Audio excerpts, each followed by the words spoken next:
have a match tonight?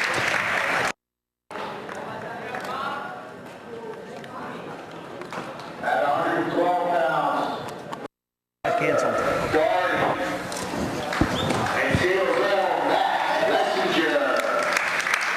All right, so they're announcing the possible matchups.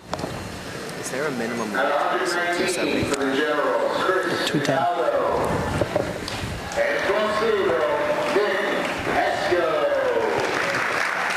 That 19. Robert Arthur, 125 pounds. John Hughes.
We don't have McLaughlin on us.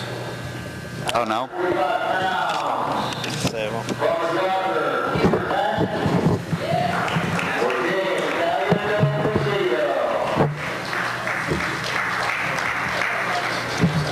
Let me see if I can get those guys to get some copy of this.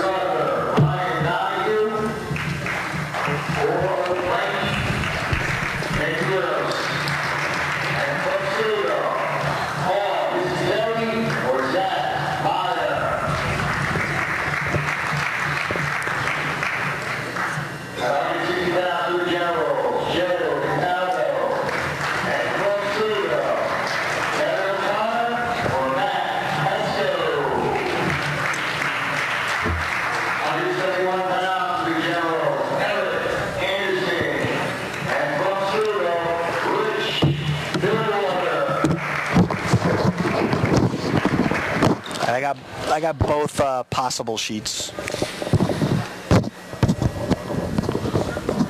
Okay, guys, we're getting through the announcements, and I got the possible matchup sheets until I take them out. So at least we have an idea.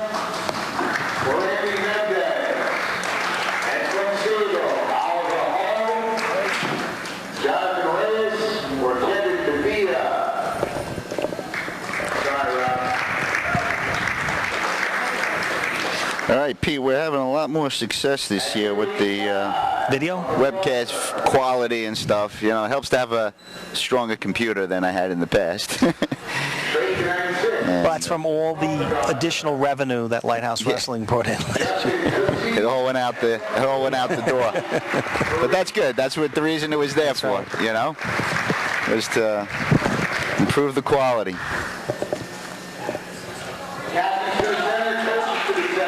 I'm just trying to take some notes so I have a clue as to who we're going to watch in these matches as we get started. Wonder what, do you know what bout we're starting at? What weight? No, I don't. Ask them real quick. The head sure.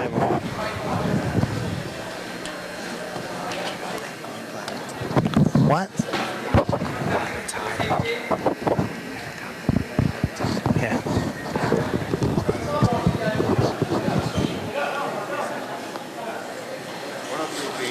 Okay, so we're starting at 103.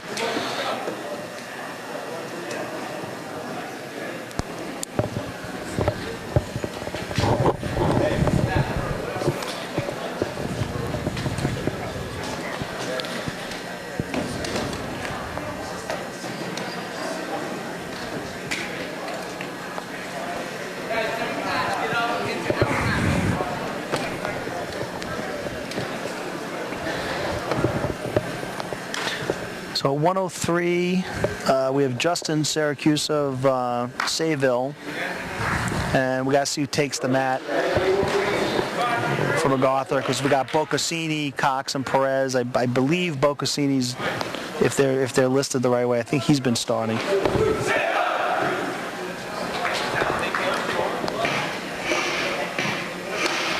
So we're ending with 96. We're ending with 96. That's exciting. All right, guys, here we go.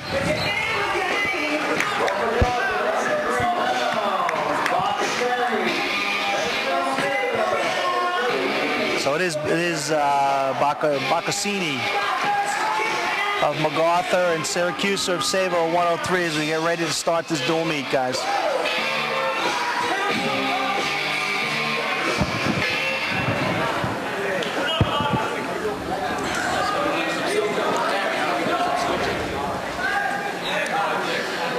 By the way, it's always a good time here at Sayville. They're really cooperative. The coaches are great here with us at Lighthouse Wrestling. We did the finals of their tournament last year, early in the season, and great place to watch wrestling. Yeah, that was fun.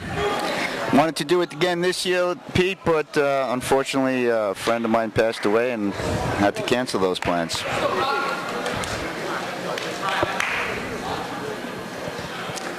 All right, still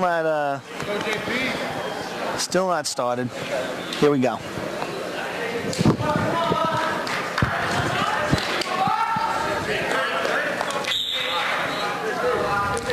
Okay, so most of you I'm sure know, but you've got Sayville in the purple singlet with the lightning streak, and MacArthur in the blue singlet with the red tones. And the big M on the chest.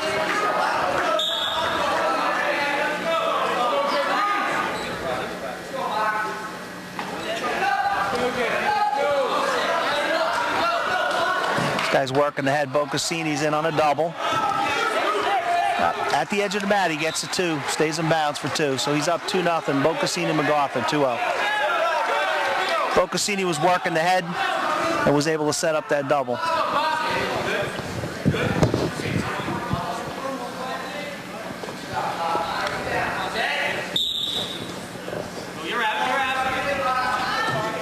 Syracuse is on his feet. See if Bocassini takes him to the mat. Follow. Syracuse is getting his hips up. Doing the right thing coming up. And they're out of bounds. Minute 11 left. First period.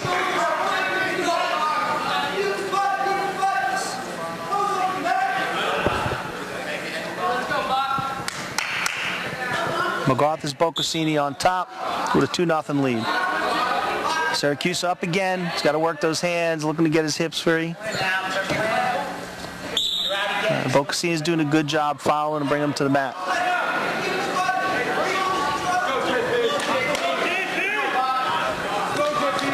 A lot of new names this year, right, Pete?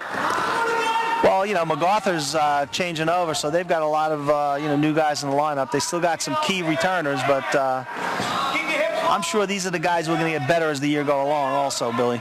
Yep. Well-coached team. Syracuse is up on his feet again. He hasn't been able to get his 1, and I think he's going to get it now at the edge of the mat. There you go. 2-1, 40 seconds left.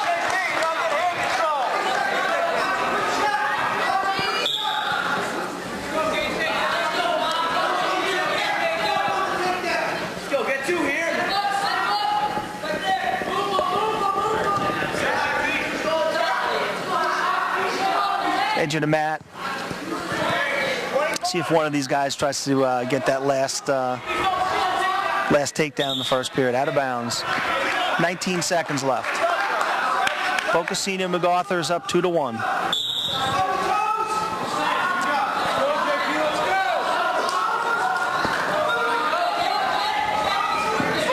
Shot by Bocassini. Now I got the front headlock. Up, out of bounds. Syracuse had the front headlock.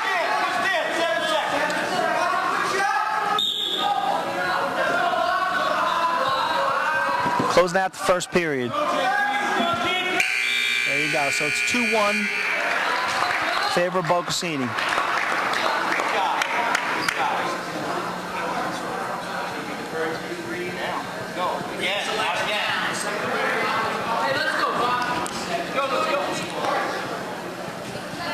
Syracuse chooses down, starts second period.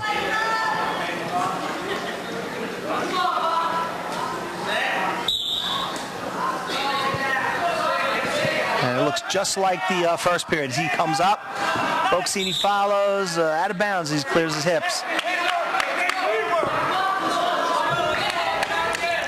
Yeah, Billy, Bocassini was able to ride him most of that first period, but I think now that you can see Syracuse is coming up and able to clear his hips.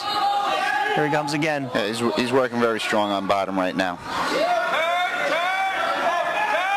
So look for that head here. Little head Gazzoni comes up to his feet.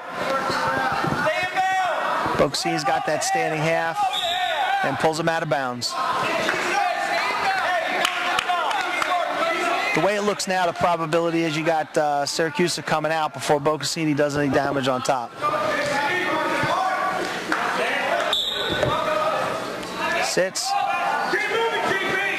He's coming up a lot. He's able to come to his feet quite a bit. He's going to clear his hips, but Bocassini comes back in on that double, takes him out of bounds. Good job. Minute 21 left.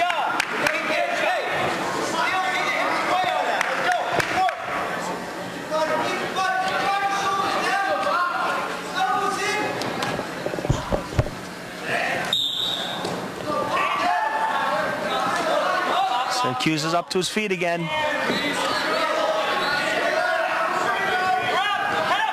He's going to face him. Face him for one. That's a 2-2 match. 2-2 match. Minute and 8 seconds left in the second period.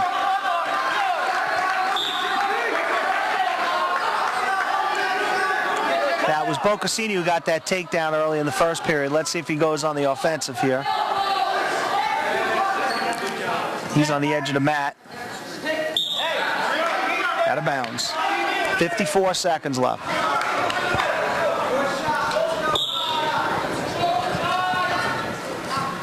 There's the shot. Bocassini's on that double again. He's got to keep him on the mat. Up, slides out. Remember, he took him down the edge of the mat in the first period. Almost had the same thing, same exact thing there.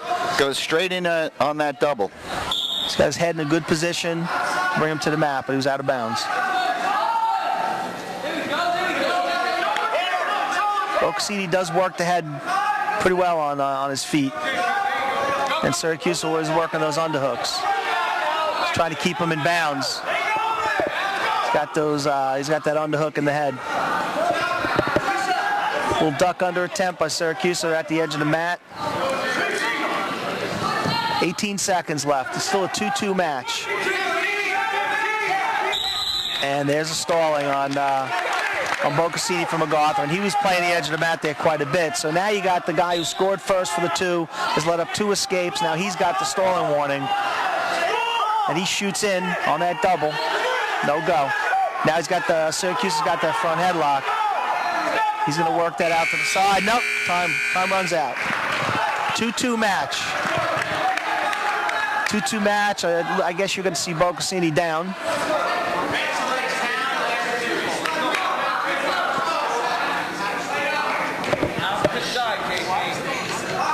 So the first match is a tight one. I think we're going to see a lot of these matches tonight, Billy.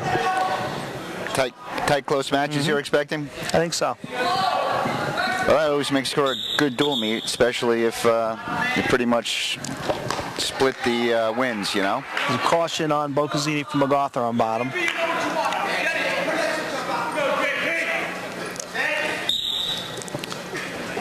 Now let's see how Syracuse works on top. As Bocassini comes up, trying to bring him to the mat, drops back down to an ankle. Gonna come up with that. Steps through. Takes him out of bounds. Minute 42 left. It's gonna be a long third period on top to ride him.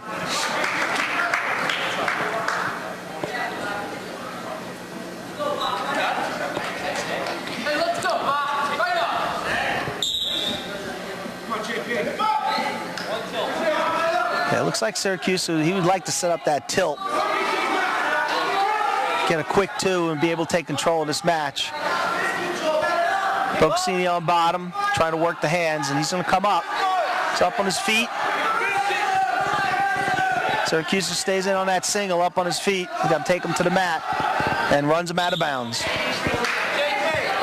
Minute 17 left. 2-2 match. First match of the night starting at 103. Sayville in the purple, MacArthur in the blue and red.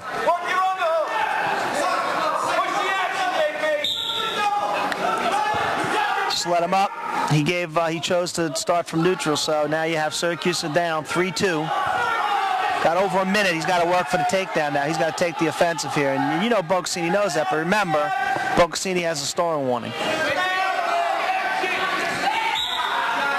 Edge of the mat, out of bounds. It's got 58 seconds left. Syracuse from Sayville is now 3-2.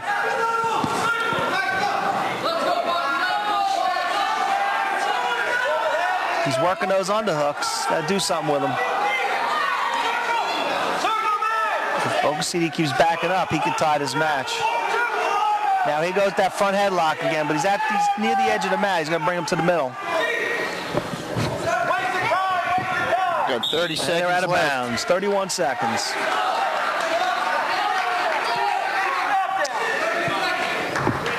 I think Syracuse is going to have to go to a traditional, single, double shot to take him down because that front headlock's not resulting in any scoring for him.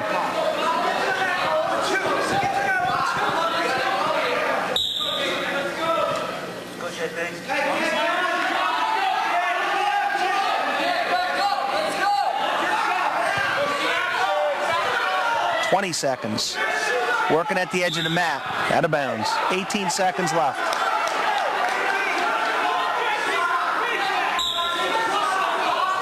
Bocassini drops down. No shot.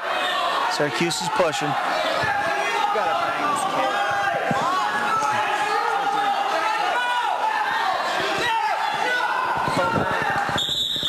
Yeah, Bocassini's he's wrestling smart because he's making it look he's doing just enough. Only Doing 1 just second enough, left. Pete. He took a couple of shots in this period, and while he was defensive, he was smart.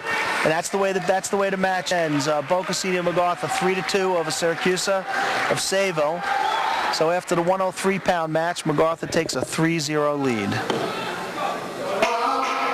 Now 112, we got Matt Lessinger is going to take the mat from MacArthur from Sayville. He's a lot of fun to watch. Very, very offensive wrestler.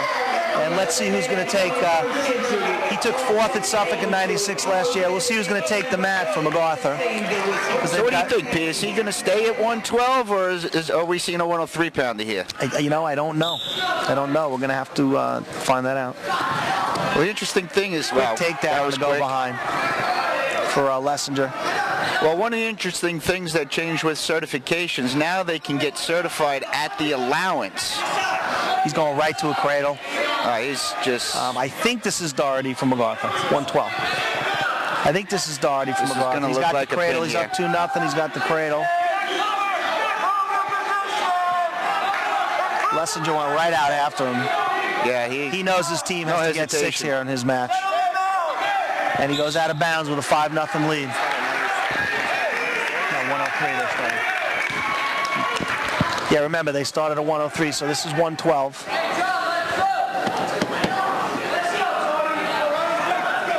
Yeah, this Matt Lessinger's, he's a thick 103-pounder. Not a lot of height, so I don't know. I mean, 112. I don't know if he can get down to 103. Well, what they've done now, Pete, is you can get certified at the allowance, so you can get certified at 105. Correct. And wrestle 105. Yeah, we have to see come January, exactly. I think, again, the MacArthur wrestler comes up and Lessinger goes right into a front cradle. Switches off. I think this match is going to end early, Pete. Two more. He gave him 2 back, so it should be 7. He's got that near 7-0. side. There's that cradle again. Yeah, he's got this one real tight.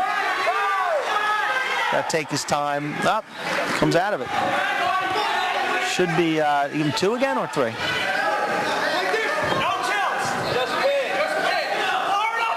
Pretty sure the score is 9-0, but they have it as 8. Coaching staff is looking for a pin here for Sayville. Yeah, he's got to settle in on one of these. And keep It looks like he's got it now. He's got 24 seconds. And plenty of time. Lifting on that forearm. He's under the head. It's gonna hard to get out of that. Yeah. Good circle to the head a little bit. He's got 13. There's the pin. So Matt Lessinger of Sayville goes out. He does what his team needs him to do, and they take a 6-3 lead. 19, you're going to have Nick Pesco at 119 of Sayville and Chris Cataldo. And that's the coach's son. That's right. That's the head coach's son. And Chris Cataldo, he had a couple of brothers who wrestled, and he'll be at the mat at 119 with Sayville 6-3 lead.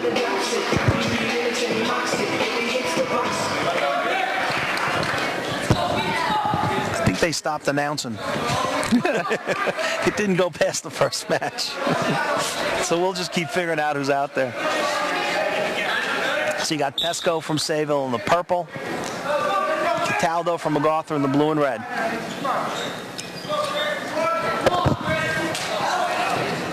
Now I'm gathering that's Headlock. Oh, wow. See if he's got it. Nothing yet. Nice. Nothing yet. No change either way. Still neutral. Still neutral. He doesn't have anything on that head. He's going to come behind. He has to take him to the mat now, and he does. Okay. Cataldo takes Pesco down for 2. Pesco went for the big move right away. Well, he had it nice. It's not like he hit it sloppy. He hit it pretty good. Pretty quick. Now he's coming through. He's coming out for a reversal. He could have 2 here. He's got to stay on it. Nothing yet. No change yet. No change. Referee says no change off the mouth. He gives him the 1. He gave him the 1. Yeah, that's the half of the 2 call. 2-1. Back on their feet. I'm not sure how I see it's that. It's always tough at the edge of the mat. You know, he'll explain it to you after the match. Yeah.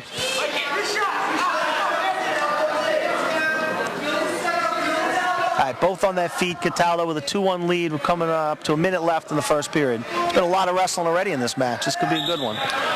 Yeah, you've seen a lot of their freestyle and Greco experience coming through in this match.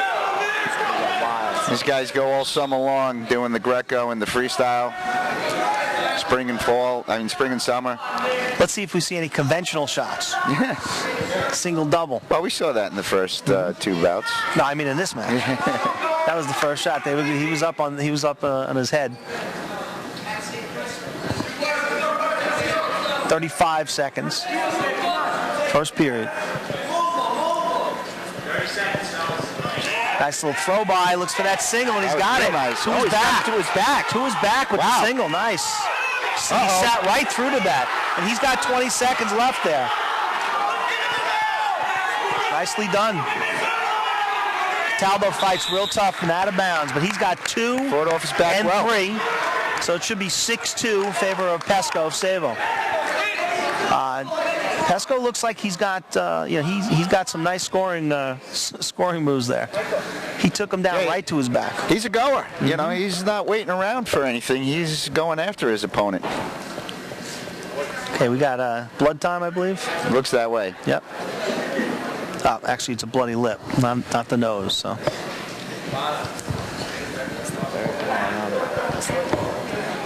Yeah, 6-2 is the individual match score. Pesco's ahead 6-2.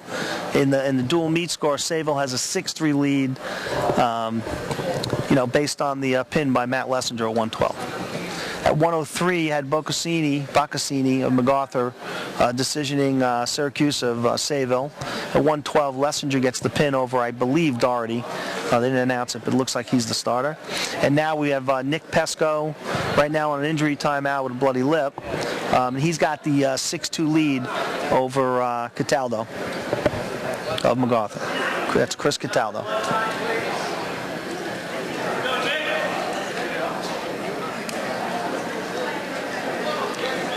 Now, I'm not sure who's wrestling at 125 MacArthur. They got 2 guys listed. They've got Popko and Funes. I believe I heard Funes is taking the mat. All right, looks like we're getting back.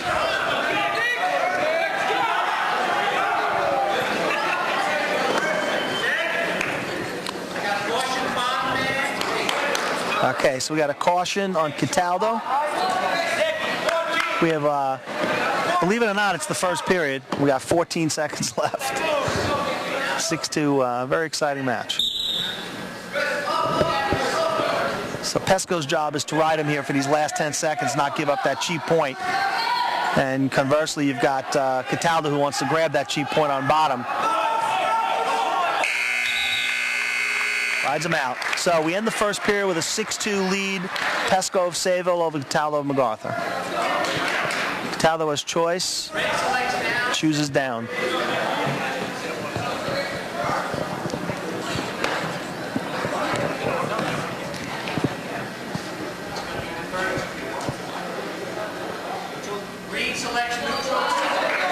Oh, he deferred, actually. He didn't choose that. He deferred, and Pesco selects neutral, which makes a lot of sense from what we saw in the first period, right, Billy? Oh, He's yeah. pretty dangerous on his feet. He almost headlocked him and lost that for 2. Then he took him down with a single to his back.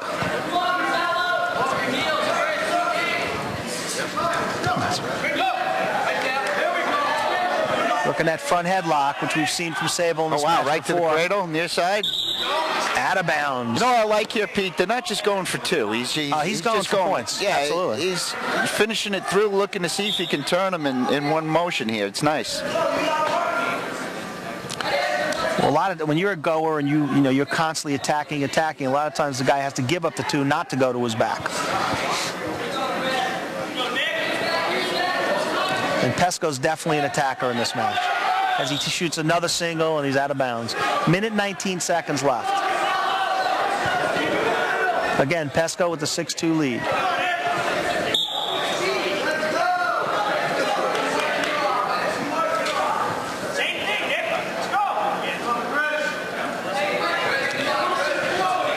So, Pete, I got a nice gift in the mail today from Neil Alton, alumni over at Long Beach. Sure. Sent me a nice Penn State sweatshirt. Excellent. Yeah, very nice. That's a little thank you for the article that you did. I guess so, yeah. And a nice T-shirt. We are Penn State, so I'm psyched. There's Yeah, a couple of little benefits to the job here. I think most people listening now. There's Cataldo in on a shot, but Pesco checks. Neil Alton actually wrestled. Was a county champ for Long Beach. I think he took 6th in the state back in the early 80s, 81, I believe it was, or 82. 81. And, 81. He's the dad of Dylan and Andrew Alton at Penn State, and enough said. Enough said. Those guys can go. There's no doubt Hey, about Pete, it. didn't he wrestle your cousin? Yes, he did. What happened in that match? Wrestled him twice. The first time Tony Piccolo wrestled him, lost to him close, and then in a big dual meet semifinal match back then, he actually got a little hip throw at the edge of the mat, and Alton pinned Tony. But the best part of it was, well, depending on where you're coming from, Tony was. 6-2. It was the last match of the dual meet. Yes. Tony was winning. And if we had won that match, we were winning the dual meet. It was actually the second to last match. Oh, it was the second to last? Second to last match. Oh, okay. But if he wins... That's right. Actually, if he doesn't get pinned, Beth Page defeats Long Beach in that game. Right. Okay, we're reminiscing a bit. We got Cataldo. Great time. Now on bottom. Down 6-2, and this is the start of the third period, right? Yes, it is.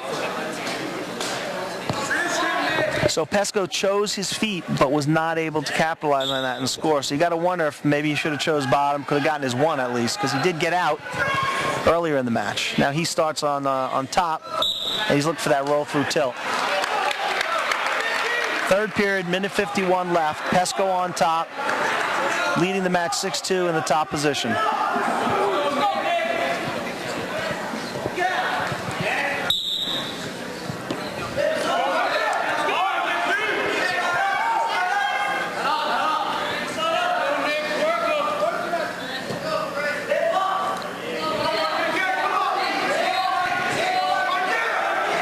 That was Tony's junior year, by the way. Right. He lost to Andre Cox in the finals of the counties as a senior year, who he had beaten 5 times. Yeah, exactly.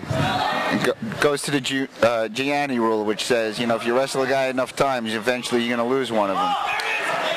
Pesco's working tough on top. You know, and the sad part, Pete, remember that's when overtime. Oh, and he cuts him loose, so it's 6-3. Yeah, the whole criteria got changed to affect that match from the year before. It was from that match? No, I mean from year to year. Oh, the criteria was reversed. But it was in the hands of the referee. Yes. That was the worst back part then of they it. had referees' decisions. They didn't have the ride outs or anything like that. It's so much better All today. right, now they're going to warn Pesco after he backs up once. I'm not sure about that warning. Yeah, that was pretty quick. So it's 6-3, and now Pesco has a warning. I sent some to Garth after the lack of 30 seconds left.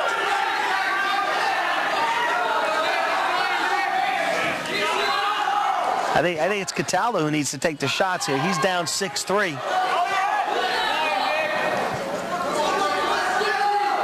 Well, he's not backing up now, Pete. He's working inside and circling, which is what you're supposed to do. Well, he's got to do something quickly. We're under 10 seconds left now. He's looking for that shot.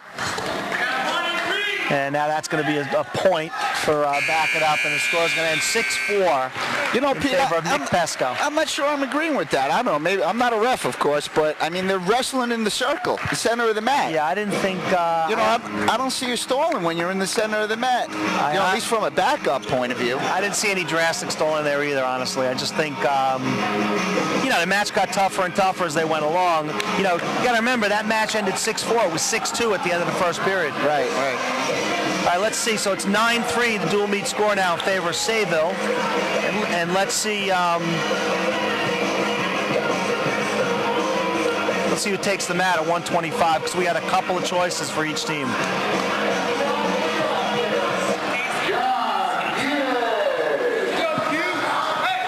We don't know. I think they just say Funes from MacArthur. I didn't hear, Pete. You see who the two guys are up there? Just ask them at the head table who they are, who took the mat.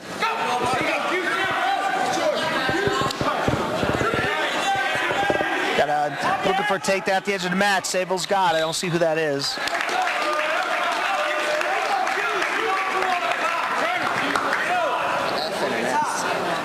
Right, okay, so it's Syracuse from Sayville and Funes from MacArthur. So Syracuse gets the takedown at the edge of the mat. He's up 2-0. 2-0. Minute 46 left.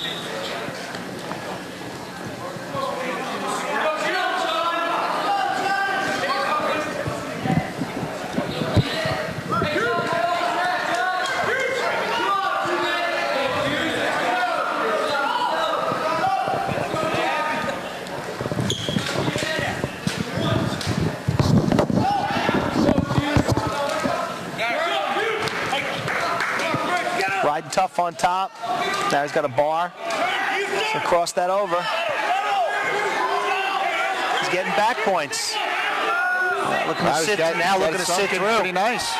He's looking to sit through, which was a good spot to be. He's going to lose that there, but come behind. So he's going to get 3 back points. And now Syracuse Sayville has a 5-0 lead. And so far in the early going, Billy, Sayville looks pretty aggressive. Very aggressive.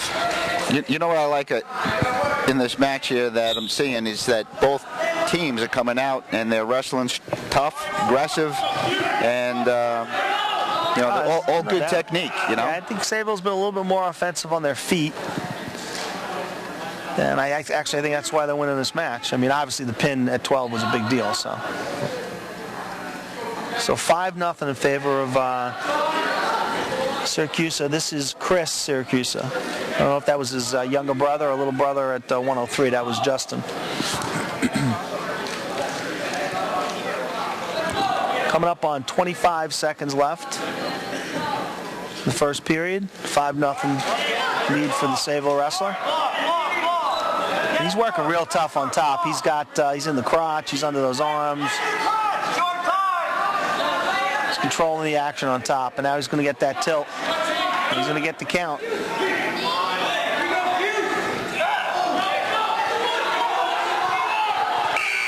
And no escape at the end. No escape at the end, and another 2 back points. So now it's 7-0 at the end of the first period in favor of Syracuse of Sayville over Funes of MacArthur.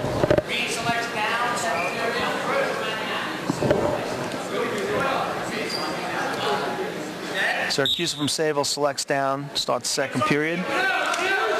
Comes right up. He's going to look to clear his hips and escape for 1. Funes drops down to a single. And now he's got the 1. So it's now 8-0 favor Syracuse of Sayville. Nice, in on a nice low single. Gets his 2.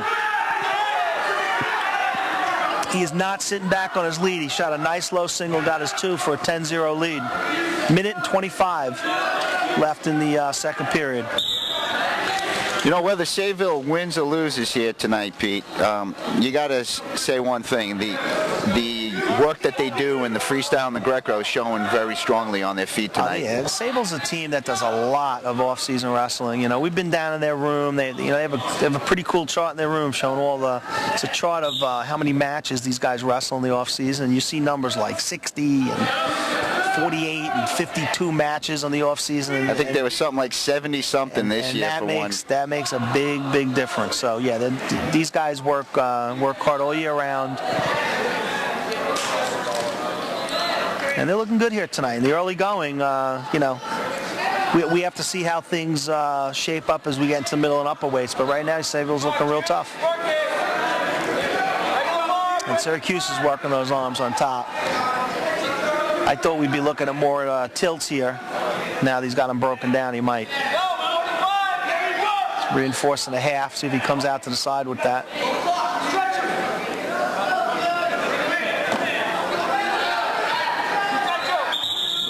He's going to look to step through, potentially dangerous. 33 seconds left, second period. 10-0 in favor of Syracuse of Sayville over Funes of MacArthur.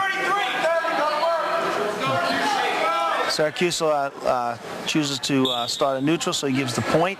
So it's 10-1. We're going to look for a takedown now with less than 30 seconds left. Edge of the mat. I think he's going to get it there.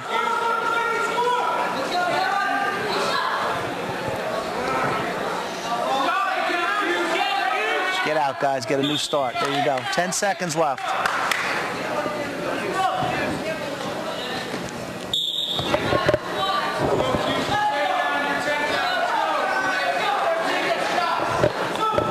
Looking for a headlock there at the edge of the mat. That's the way it's going to end, second period. So it's 10-1. Syracuse of Sayville over Funes of MacArthur. I believe, okay, MacArthur. Funes gets the choice. He's going to select on his feet, start neutral. He's down 10-1, so he's got some work to do out there. He's going to get on the offensive.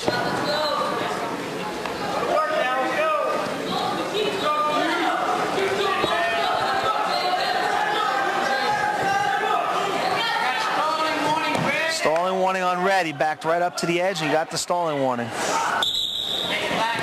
Out of bounds.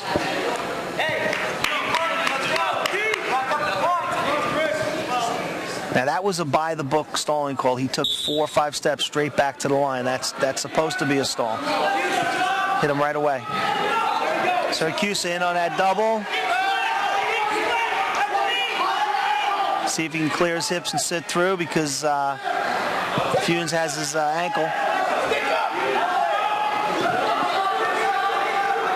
Nothing yet. Oh, and they're facing each other and looking for that front headlock to come behind. He'll lace that leg. He'll get his 2. He's got to clear his head. Minute 12 left.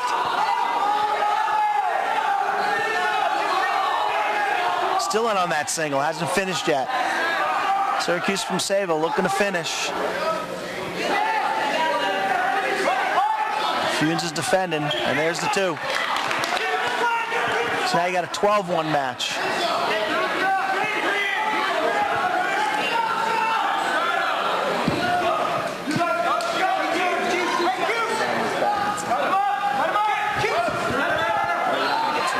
Needs two. He would need 2 sets of back points here for a.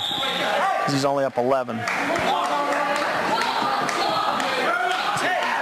And he just got 2. So now 34 seconds left. He's up 14-1. He needs one more tilt and he'll get a technical fall. And he sits right back into it. No count. So this is the difference between 4 and 5 points right here. Team points. Trying to roll through with that tilt. Coming up on 10 seconds left.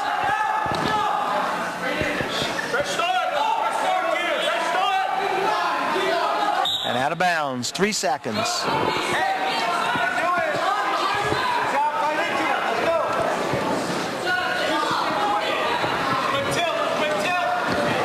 3 seconds left, 14-1 in favor of Syracuse. And he gets a caution on top. I'm sitting here, Pete, wondering where you're seeing the score, and now I see where. Oh, yeah, it's over here. And that's the way Right it's on the going to end. So scoreboard to the left. 14-1. It's going to be a 4-point decision. Syracuse for his Sayville team. So it's going to be 13-3 is now the team score in favor of Sayville. We're coming up on 130. It looks like 130 pounds for Sayville should be John Farisi or Farese. Or if you're really good Italian, Farese.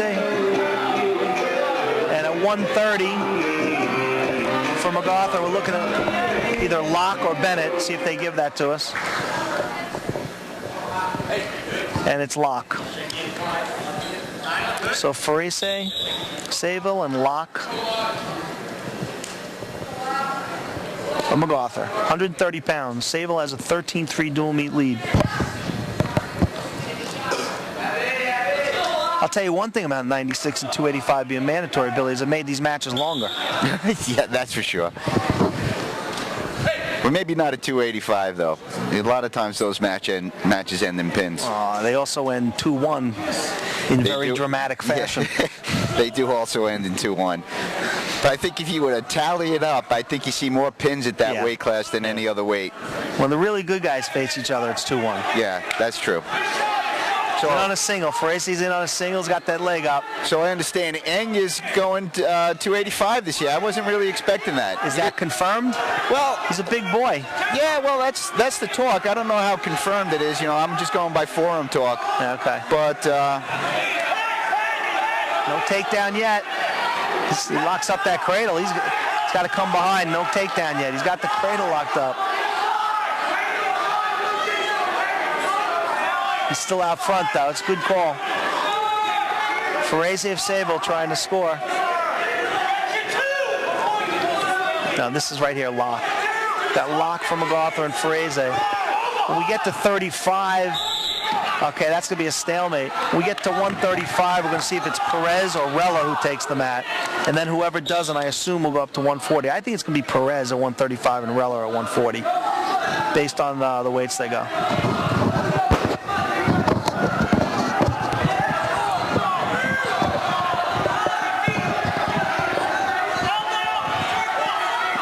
Now Locke's looking to come behind.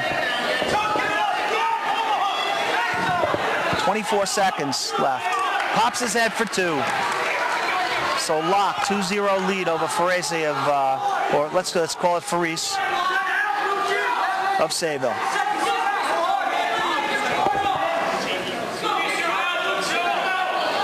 This is a pretty big match in the dual meet for MacArthur here to win. They're down 13-3.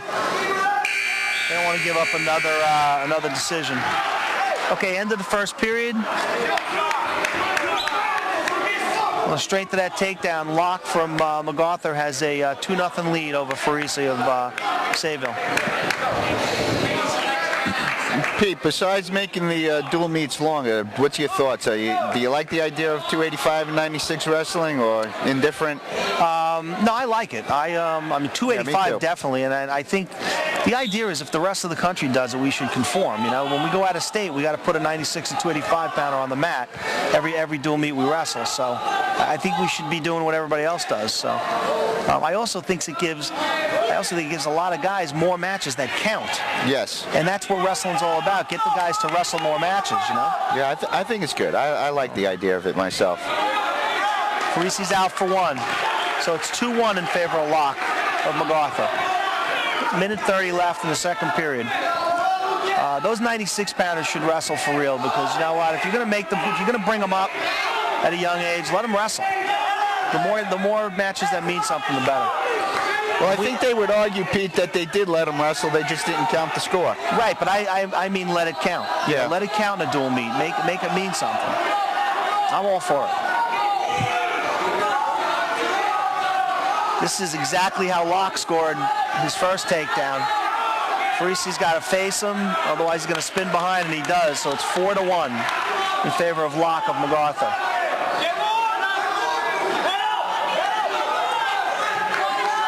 And I'll tell you, Billy, the 285 pounders definitely need more matches. They do. Because very often you didn't see even enough 285 pound exhibitions in dual meets. So now that it counts, you see a lot more guys get more matches at 285. And one other benefit for guys like you and me, Pete, is it makes our rankings job a lot easier. Yeah, now we get to see we the can see results. real results. Yeah. Exactly. Yeah, 96 to 285 was always difficult for that reason. 20 seconds left, second period, 4-1 in favor of Locke of MacArthur. And now we have a stalling warning on the bottom end for Parisi of Sayville. 10 seconds left in the period.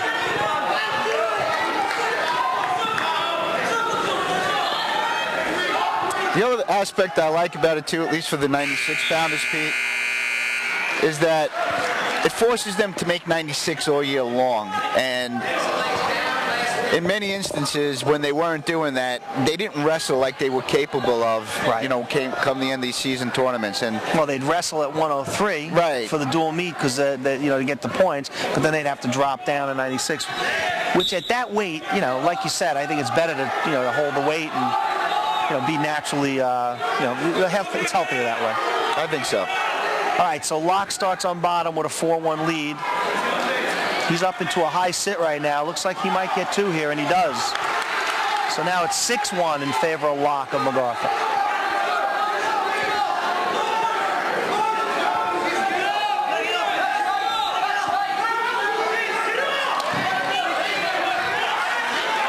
And Parisi escapes to make it 6-2. So you got a minute and 25 left.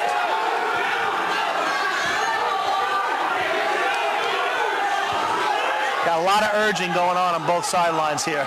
Yeah, you do. Parisi's looks like he's going to give up two again if Locke pops his head. And he does. There it is. So now it's an 8-2 lead. That's a commanding lead now with a minute left in this match.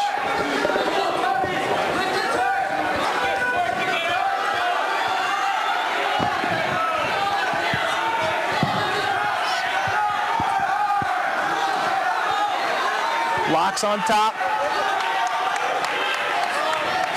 Sinking in that crossface cradle 8-2. there, Pete. No, he's giving He's that trying. up. Yeah, he's giving that up.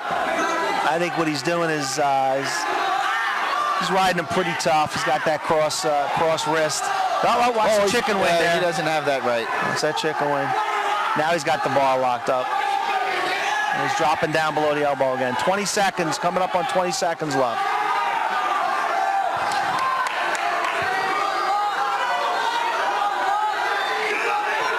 Locke of MacArthur about to, looks like he's going to come out with a win here. He's up 8-2. Under 10 seconds left now. And he would love to get that 2 points because, nope, he can't get it. So 8-2. Locke of MacArthur, decisions Parisi of Sayville, 8-2. So it's a 13-6 dual meet score now. And at 135, we're going to have, I believe, Justin. Well, let's see who we're going to have. Let's find out. I think you're going to see Chris Perez take the mat for MacArthur at 135. But let's see who's taking the mat first. In Sayville, we have either Justin Bonamico or Shane Sullivan. I'm going to say that looks like a Bonamico. That's what I like to see, though, Pete. You have both teams very animated, guys on the bench, cheering their teammates on. A lot of activity on the sideline. I like watching that. Some teams you'll just see they're all kind of like, quiet in their own world, with their headphones on and stuff like that. I like to see the guys on the sideline cheering their teammates on. It's a big dual meet. It's like I said, you got a Nassau and a Suffolk team, both highly regarded in their section.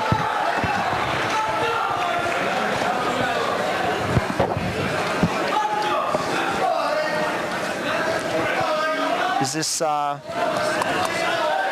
out who this is. From MacArthur. Yes, it is. It should be Bonamico from Sayville. I think that's Rella. It's not. Yeah, I think that's Rella from MacArthur. Take down MacArthur.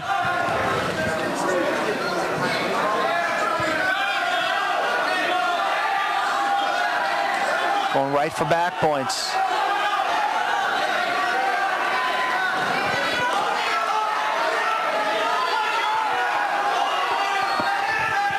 All right, looks like we're in a different section of the Sayville lineup. That's correct. Oh, he rolls through, no backs. Oh, he got the backs. Okay, he got 2? Or he got 3. All right, 5. 5-0 now.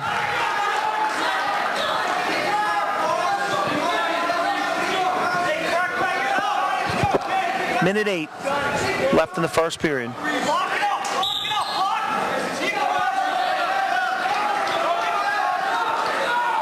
Angelo Rella, MacArthur with a 5-0 lead. Minute left, first period. Wide and tough on top.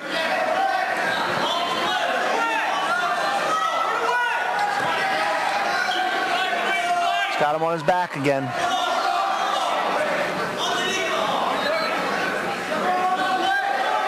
Now he's looking to cradle him up, near side cradle. He's got that head in his side. Yeah, locked tight now. Bonamico's doing the right thing now. He's posting that far leg.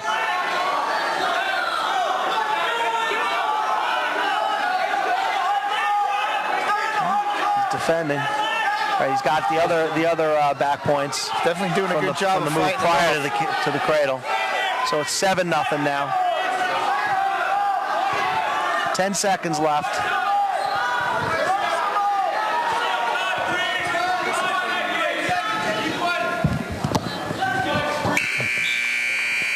All right, first period ends 7-0 in favor of Rella and MacArthur. Oh, it is? Okay, so now I'm finding out this is Faris from Sayville. So 130. So they bumped some people up, Pete? Yeah, we're not sure who it was. So I thought they were going to announce some guys. Sorry. So this is Faris from Sayville. So at 130, that could have been one of a few guys, but it's probably Kyle Treco.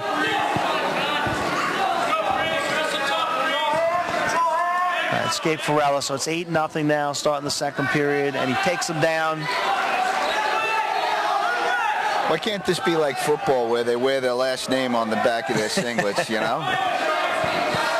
It really would be easy if we got some cooperation from the backstage crew. He's on his back. He's got him tight here, this Billy. Is tight. Yeah, it's going to be tough. If anything, it's just going to make the third period much more difficult for this guy.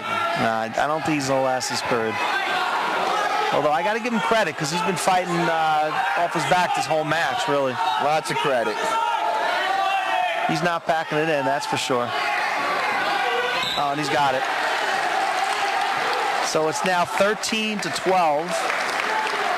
I know that was Rella, so this should be Perez coming up. And at 140, we should have Mike Payne of Sayville.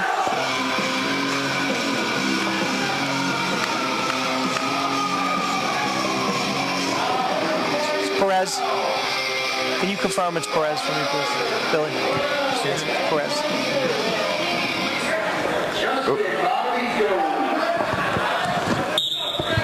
Yeah, it's Perez. Okay. So Perez, MacArthur, and Mike Payne of Sayville. So now it's a 13-12 dual meet in favor of Sayville.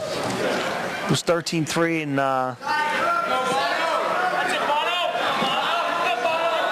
MacArthur closed the gap with 9 more points in the last 2 matches. Perez is up a couple of weights at least, I'll tell you that. Oh, this is Bonamico now? Okay, so this is Justin Bonamico. So Sayville's bumping up some guys here. Okay, so we got Justin Bonamico from Sayville, who weighed in 35. What weight are we up to now? We're at 140. 140? I mean, Perez can't be wrestling at this high, right? Yeah, he is. Yeah, he is. He's up at 140. Wait, what's his weight for the season at this point? He'll probably be a 19-pounder before the season's up, believe it or not. Yep. Is that permitted? He's been at 29. It's not what you're going to be. It's what you weigh. What you weigh? Wow. No, I know. Wait, you can only... But isn't the rule something like you can only bounce 1 weight above your current weight, right? Or is it 2? Let me stand corrected. He'll probably be a 25-pounder. Maybe a 30-pounder, so. Because based on his weigh and weight, he's at the right spot. Right, is it 2 weight classes you can bump up? 2 weight classes. 2. No takedown yet. Perez is in on that, got in on the single, and Bonamico has the whizzer, looking to face him. Wrestle him tough.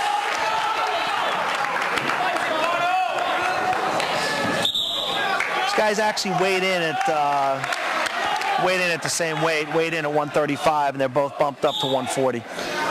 Now, Mac had an interesting season last year, Peter, in the early... nice little ankle pick by Perez. Finishes that up for 2. Bonamico's wrestled him tough, though, in this first period. It's 2-0. Well, the one thing I like seeing about Sayville here is, all these kids came out to wrestle, Absolutely. That's the end of the first period in favor of Perez. MacArthur, 2-0.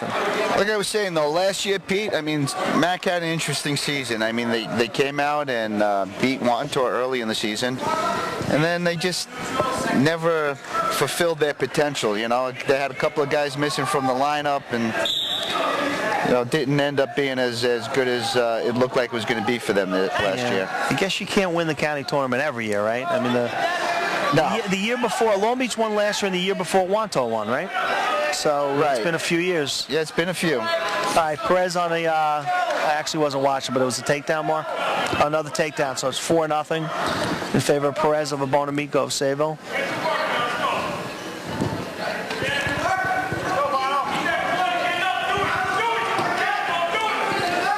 Now, Perez was down at the Super 32 in the fall. Mm-hmm. Do you recollect what he placed? He was somewhere in the top 6, right? I think I was going to say 8th, but he could have finished 6th.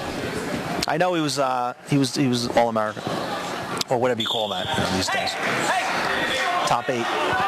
We're hearing from the audience that Perez will be going 30 this year. Okay, will he? Okay, thought maybe 25. All right, so he's up 4-0, a minute 11 left, second period. Medeiros. What do we think of Medeiros?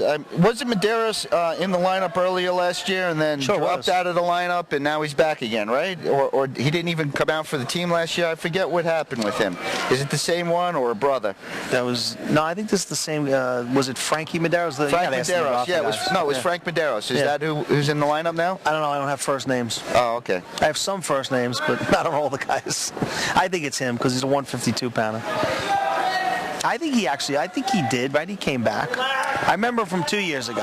Right. Well, last year he was out. I don't remember if he dropped out in the middle of the season or he just didn't sign up for the team that year. I don't know. We got to ask one of the MacArthur guys over there. I'm a Suffolk County guy. But Frankie's good. It's hard to know. Absolutely, yeah. He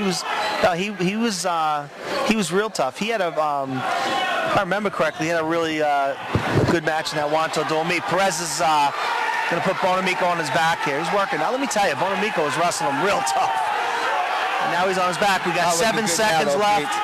7 seconds. 4, 2. Oh, no pin. He's up 7-0. You know MacArthur wants the 6, and I know Perez does. So he's up 7-0 now, starting the third period.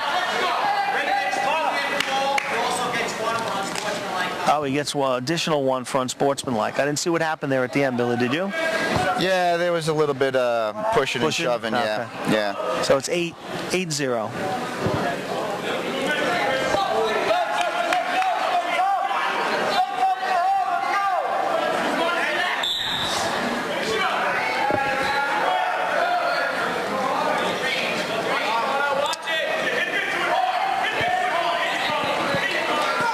On up front headlock, coming behind for 2.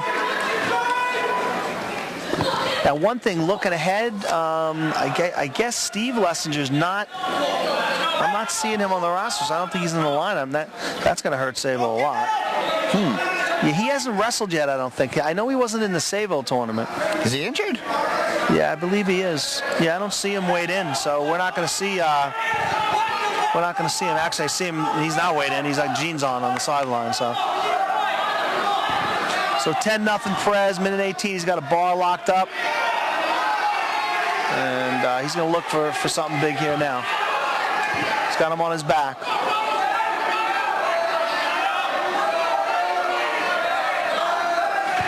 A lot of time left. See if he can adjust.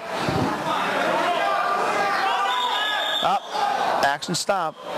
Now, did he get backs for the first? Yeah, 3 backs for the bar. He's up 13-0. Then we had a potentially dangerous on the second round on that bar. I think he cranked that arm a little bit too far forward.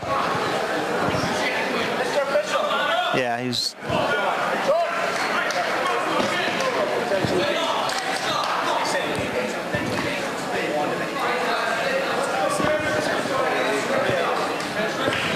All right, 13-0 in favor of Perez.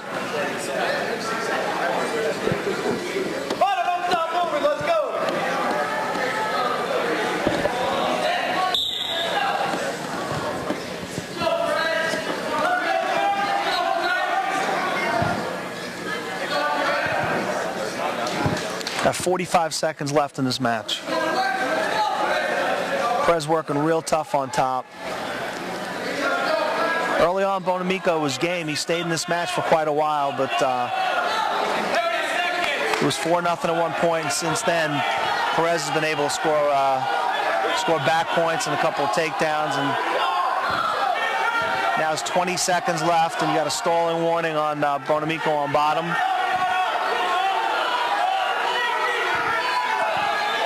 Perez trying to turn him, work real hard. Got the 4, and he's looking for the 5 points, but 9 seconds left. Oh, we got blood. 9 seconds left in the match. We got blood.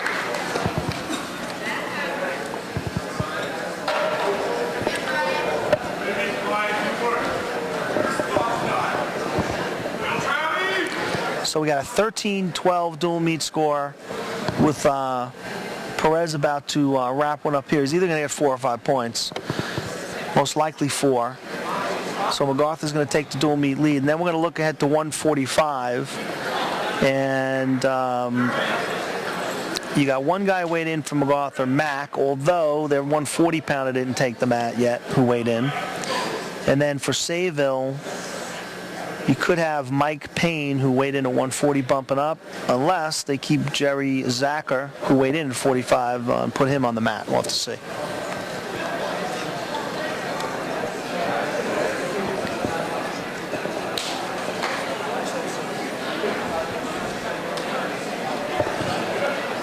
I'll let you follow that, Pete. Yeah, okay, great. It may help you, when... Yeah, it is Frankie Madero's, like we said.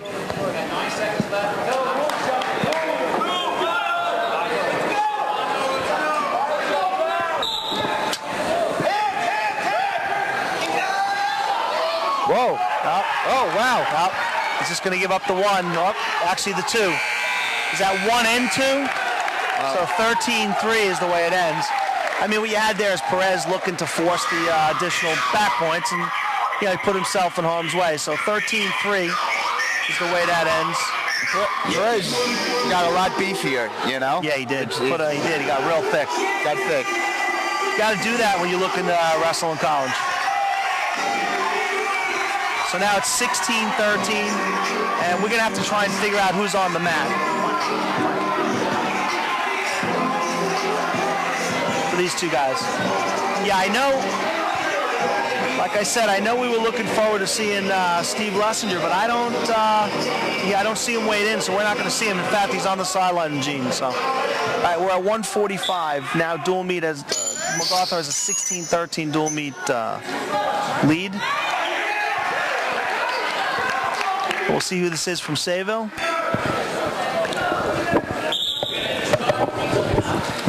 Pete, we have... So it's Mike Payne from Sayville at 145 with the takedown. And that's Peter Mack from MacArthur. Okay, and it's Peter Mack from MacArthur. So Payne has a 2-0 lead over Mack. Payne weighed in at 140, so he's bumped up. Mack may weigh in at 145. Mack's up on his feet. Payne's in the crotch, looking to bring him to the mat, and he does. The crowd always loves that when you lift a guy off the mat.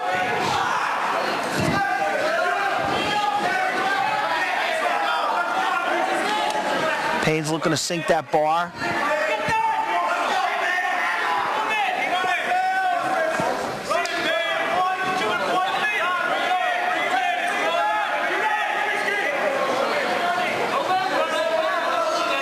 And they're out of bounds. 1:05 left. 2-0 lead for Sayville in this individual match. Favor of Mike Payne over Peter Mack. So it's a 16-13 MacArthur lead now in the dual meet score. They've won the last 3 matches. So Sayville is looking to break that trend here.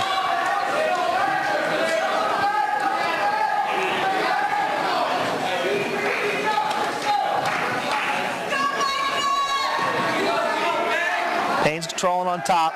Mack's up on his feet, though. And brings him back. He's looking to bring him back for that tilt.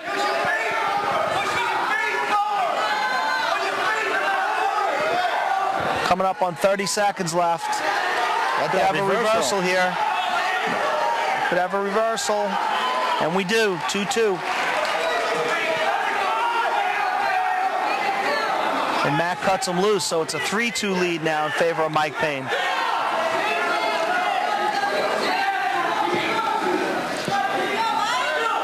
Payne came out early, took the lead, looked to be controlling the match, and now Mack, after that reversal and cutting him loose, it's a 3-2 match in favor of Payne. And comes, no 2 on that little fireman's dump attempt.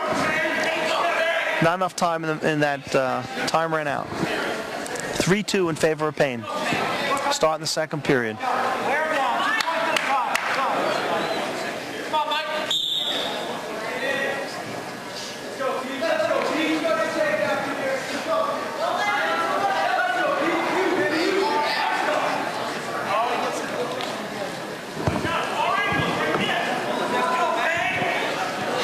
Starting on their feet here in the second period.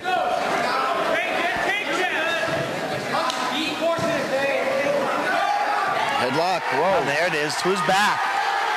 Mack has Payne on his back, right from his feet. Now Payne rolls through and comes out.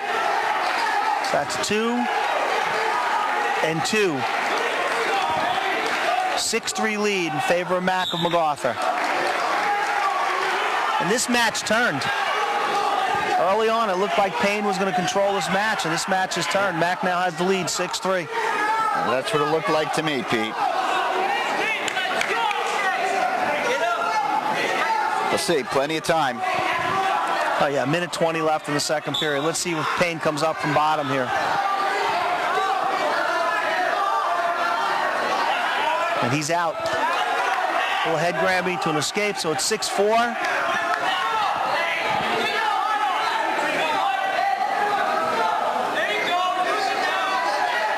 That's where Payne wants to be, apparently, in close. Takes him out of bounds. I mean, Mack definitely has the little bit of height leverage advantage. So Payne should want to be close to him, be able to get in on those hips.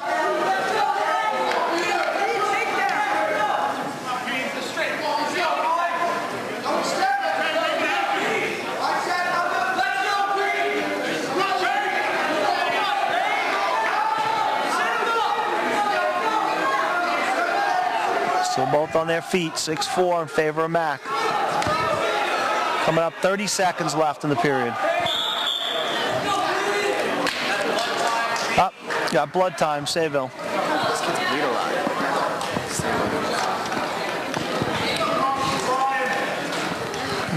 It's okay, my nose bleeds and I don't wrestle anymore.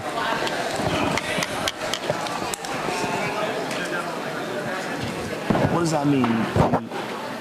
Is that a name or is that like A name, yeah. Oh, okay.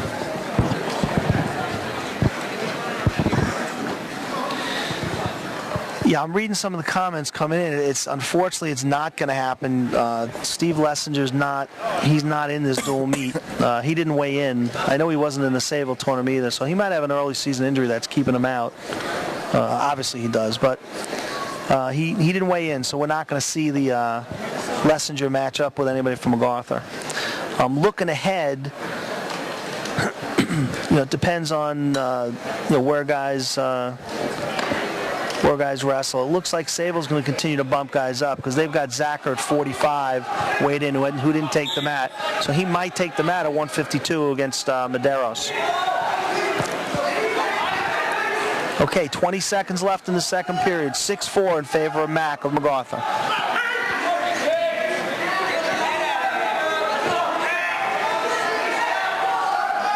And there's that headlock again, but he doesn't have the arm.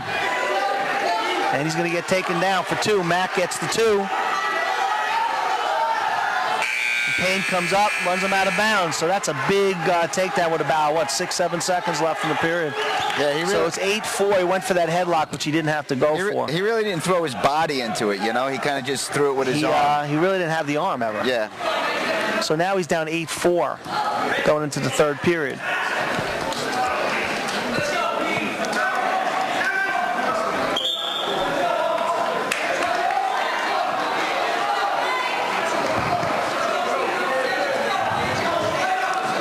So start of the third period, you got Mack from MacArthur on bottom, and he's got the 8-4 lead. MacArthur has the 16-13 dual meet lead. We started at 103, and now we're at 145.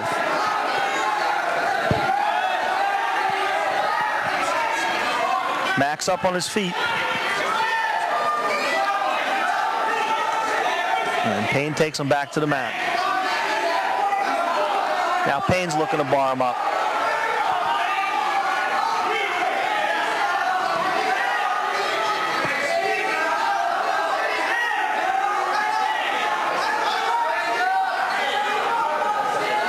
Payne's still on top. Now Mack comes up again, and he's out for 1. So now he takes a 9-4 lead with 1:15 left in this period, in the third period. I think you might expect some headhunting or some upper body stuff from Payne. Well, he's been doing it all those night, underhooks. So. He's definitely got. Now you have a stalling warning, but on Mack. But now Mack gets the 2. Payne's really forcing things. He's going a little too quickly. He had more time to set something up. Yeah. So now he's down 11-4. He needs to show a little more composure here, I think he's throwing stuff up top, but he doesn't have any. He doesn't have any underhooks or arms or anything with those throws. And he doesn't have the movement into him either. It's it's not the time to throw that.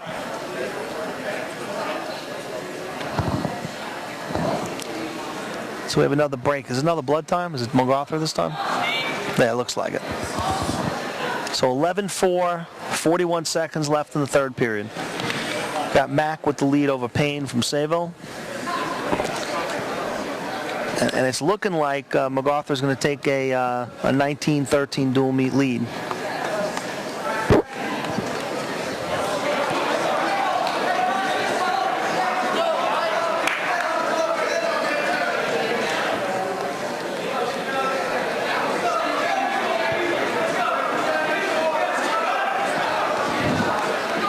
All right, we get back to the action. Payne pops up. Mack takes him back down to the mat. 30 seconds left. And Payne gets the 1-point escape. 11-5.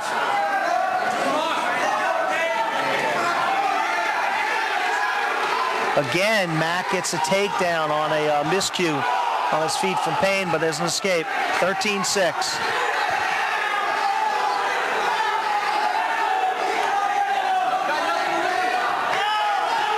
And again with the counter. 15. That's a bonus.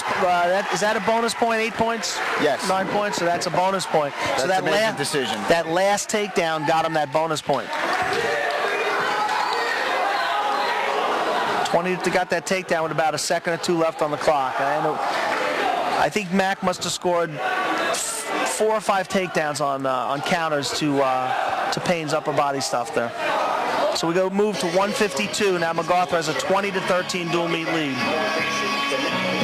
You find out the Sayville guy, and he'll find out the MacArthur guy. How's that? You asked that. Yeah, Billy will find out the MacArthur wrestler. You find out the Sayville wrestler.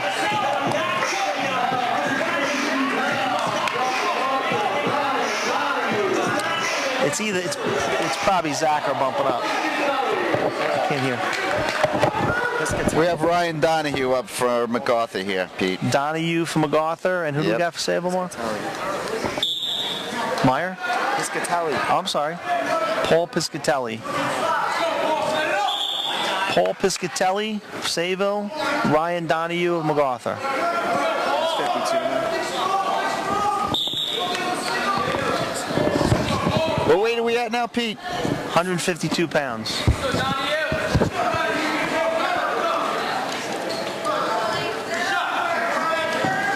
Donahue in on a single.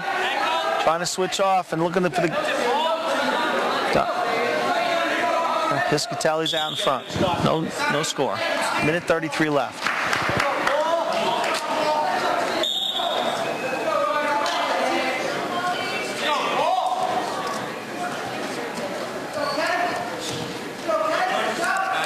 We're currently at 152 pounds, guys.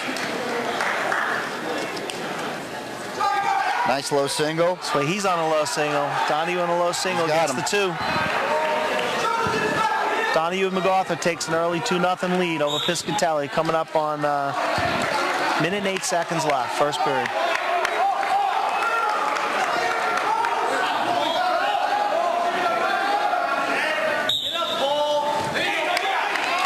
Right out. Piscatelli's out, 2-1. Back on their feet.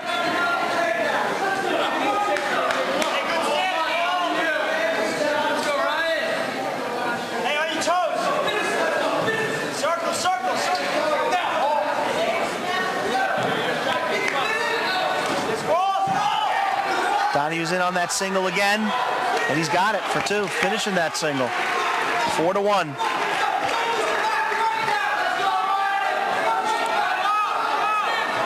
And he cuts him loose, 30 seconds left. 4-2 lead for Donahue.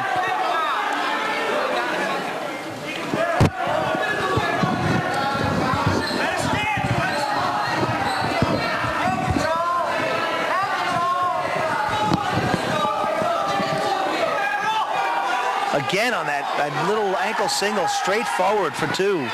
6-2, that's 3 takedowns in this period for Donahue. He'll try to ride him out for 5 more seconds.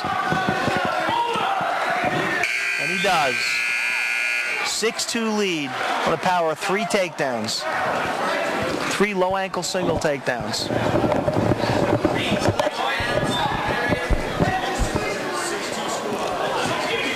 So Piscatelli from Sayville's on bottom. Donahue takes top position with a 6-2 lead to start the second period.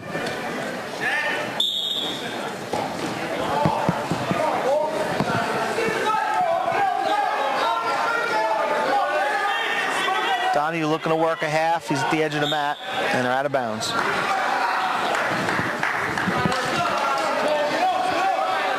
Well, MacArthur has won 4 matches in a row in this dual meet to take a 20-13 lead. They were down 13-3.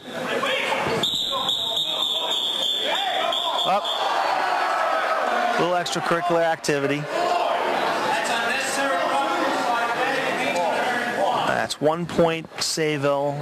It was an unnecessary roughness call on Donahue from MacArthur. So it's 6-3. Now Piscatelli's still on bottom.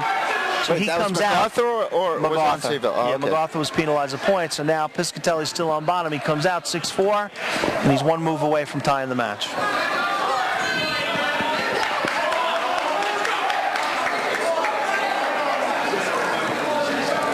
MacArthur coaches are talking that call over with the ref. Yep.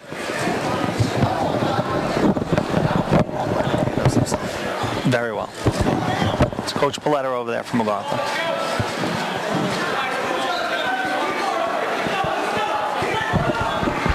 Minute 48. A lot of time left in the second period. We're just getting started.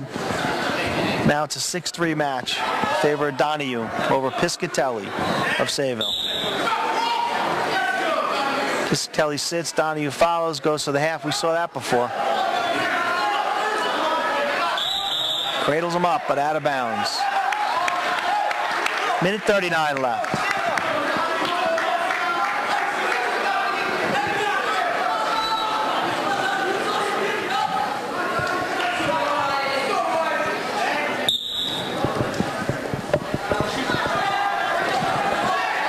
Piscatelli moving on bottom.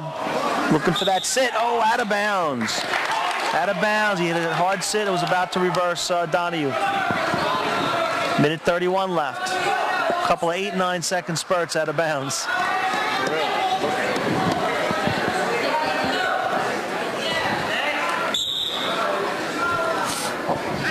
And he's out. Stand up is out. So it's 6-4. Favor of Donahue over Piscatelli. Now they're both on their feet with a minute, coming up on a minute and 20 left. Second period. This time Piscatelli takes a shot, but out of bounds. Piscatelli had a good shot there. He's got to do that in the middle of the mat.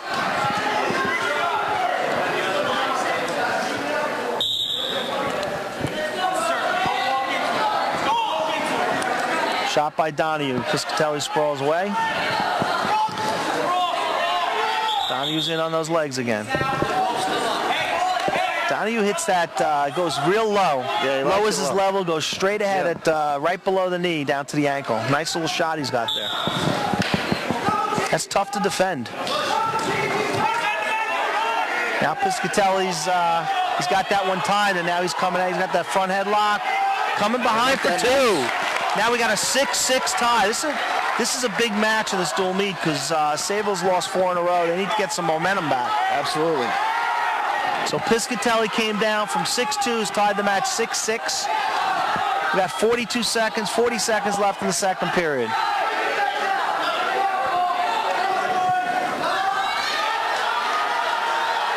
Donahue comes through to up. I thought he was out. And, he hit that little roll, and Piscatelli stayed with it and came through. Tough. 6-6, 30 seconds left in the period. Getting wild. We like a wild, Pete. Oh, yeah, we need some action here.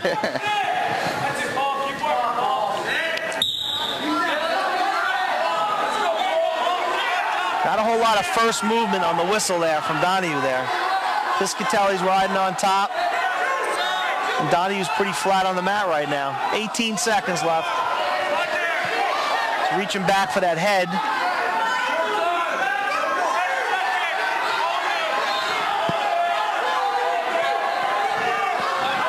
Five seconds left. See who has choice third period. I don't remember, but it's 6-6. 6-6 match and a crucial match in the dual meet here. I think MacArthur had choice and chose neutral because he couldn't get out. So that looks like that's what happened. Donahue chooses neutral. Now you got to look for the low single from Donahue, but Piscatelli's been able to counter it the last couple of times he took that shot. He was taken down 3 times in the first period on that shot.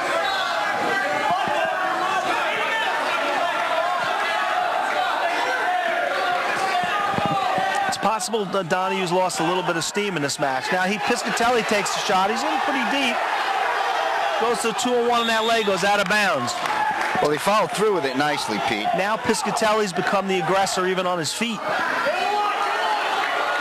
He was down 6-2 at the end of the first period. Now it's 6-6. Fought his way all the way back. Donahue's doing not quite as much shooting, more reaching. Oh! And this time, he thrugs him by. That's two guys wrestling on their knees when they shouldn't have been. And absolutely. Donahue got the two. So it's 8-6, minute 19 left. Out of bounds, no change. Donahue goes back to the middle in the top position. Plenty of time left, Pete. We have a minute 19. Minute 19, sure. This will not be the final score. I doubt it. Nice little counter with the half. Yeah, he's got the half in there.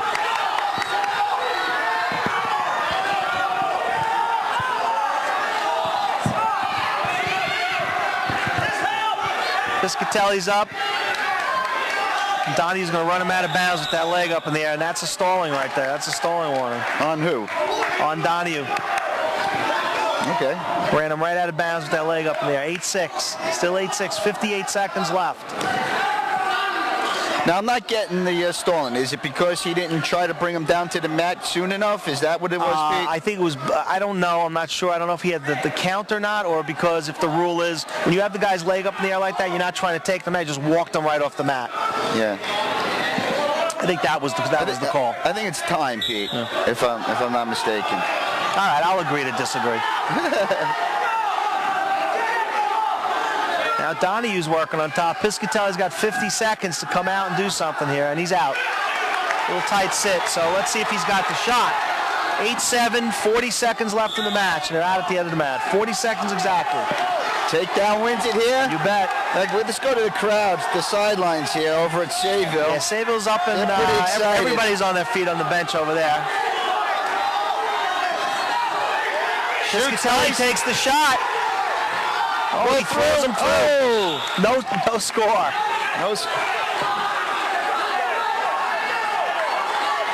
Rolled him through on that takedown. Defended the takedown. 28 seconds left. And this is where exhaustion is becoming a factor. There's the takedown. There's that takedown from Donahue. He's not in good position, Pete. He's got it. Yeah, well, you're on 10-7. Hard to defend from your knees, Pete. Yep. It's a big takedown now. Only 13 seconds left. Looks like MacArthur's going to pull this one out and keep that winning streak going. 3 seconds, 2, 1, and 0. So a 10-7 win by Donahue. Good match, though. Exciting match. A lot of good wrestling. Those guys were going. They're going the whole match. 23-13 dual meet lead now for MacArthur as we head into the 160-pound weight class. Now we might have, let's see who's at 160. We'll find out.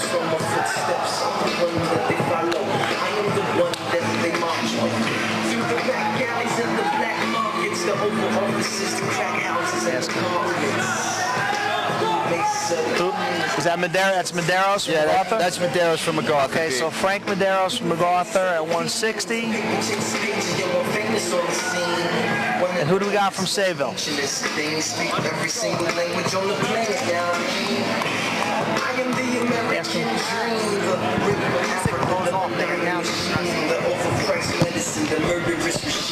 Instead of going to the head table, they should be coming to the video table. Yeah, and then we'll just tell the head table. Exactly.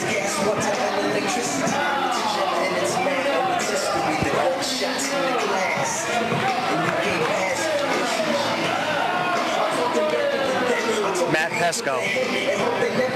Another Pesco? Yeah, Matt Pesco. Matt Pesco. Matt Pesco, Sayville, Frank Medeiros, MacArthur. Little sweep nice. single down to an ankle. And there's 2 for Medeiros. It is, but he bumped up because he bumped up. There's a lot of bumping up going on. Now, Pete, did we see Harold wrestle in those lighter weights? I wasn't really paying attention to the names. No, I didn't see him, no. And actually, Billy, he didn't weigh in. He didn't weigh in? Okay. Yeah. I don't see him weighing in. I hope he's still not injured. So Harold didn't weigh in for MacArthur, and Steve Lessinger didn't weigh in for Sayville. 2-0 lead, Medeiros. Minute 30 left. MacArthur was down 13-3 after the 125-pound match, and they've run off 5 straight victories, and they have a 23-13 lead.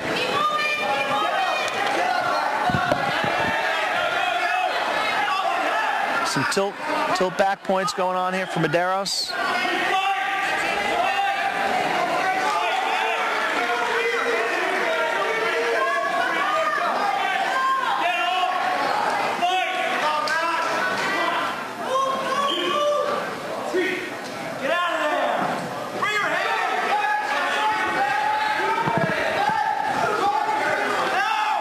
Three back points.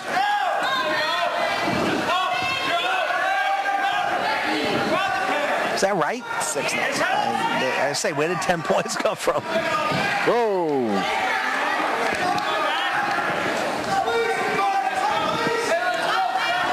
Medeiros still on top. We think it's either 5 or, I think 5-0 actually. 6, you got 2-2-2. Oh, 2-2 and 2? Yeah, but they had the takedown, 2 and then two sets of takedowns. They have it 10-0, but that can't be right.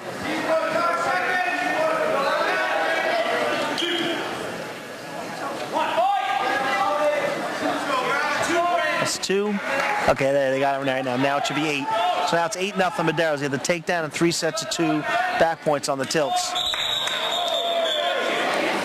You know, it's hard to tell. I don't know what kind of competitor Pesco is here, but you know, Technical on Medeiros there on the head.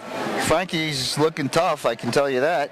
You know, Harold has the flu. I just read. he has the flu. It's like just dirty enough. Yeah. Like You gotta have some of that meanness in you. That's part of the sport. I mean, you don't want to go for technical points, but you know, it's part of the sport. Wrestling tough.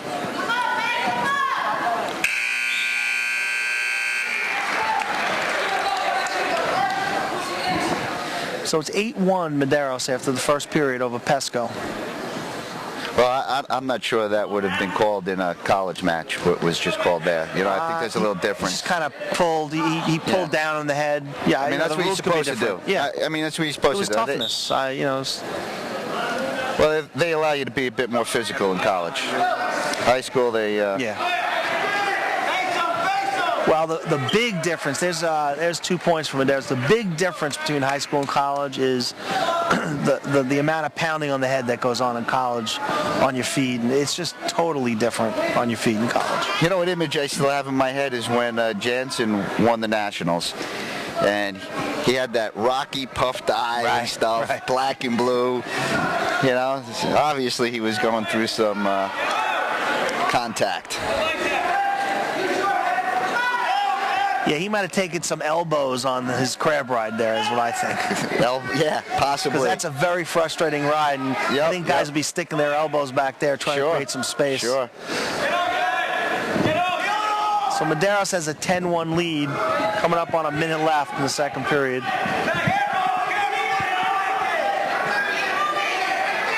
And Pesco comes right up into a headlock. Should be 2 more back points. 2 more back points. He fought up his back, 12-1. And he's looking for that tilt again, Medeiros and MacArthur.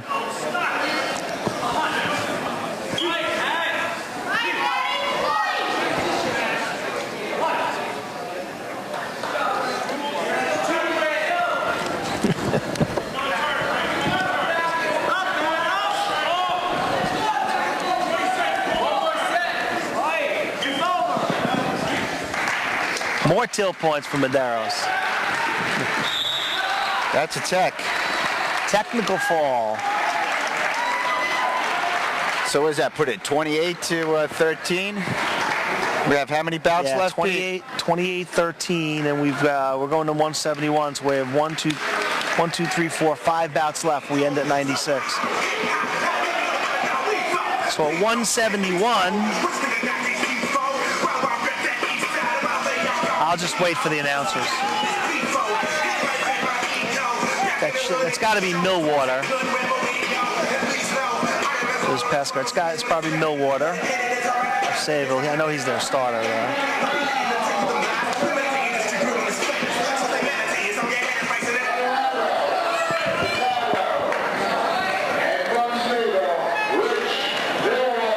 so that's Joe Cataldo. Another Cataldo. Yeah, it's Joe Cataldo of MacArthur and Rich Millwater of Sayville. Wait, are these all brothers or are they cousins or something like that? There's an awful lot of Cataldos in MacArthur here. At least from one family. Maybe they're clones. I don't think so, Pete. Takedown, Cataldo. Nice single. Finishes it up. You didn't come back from a Christmas party, did you? The other two were brothers. I don't know about these two now. I think they're cousins. Could be. I don't know if they're both Cataldos though in the cousins, but I know there are two cousins over there. Families with their cousins. They're all brothers. They're all brothers. Kevin Harold tells us. All right, well that's still on top. Control. Cataldo. It's a good gene pool.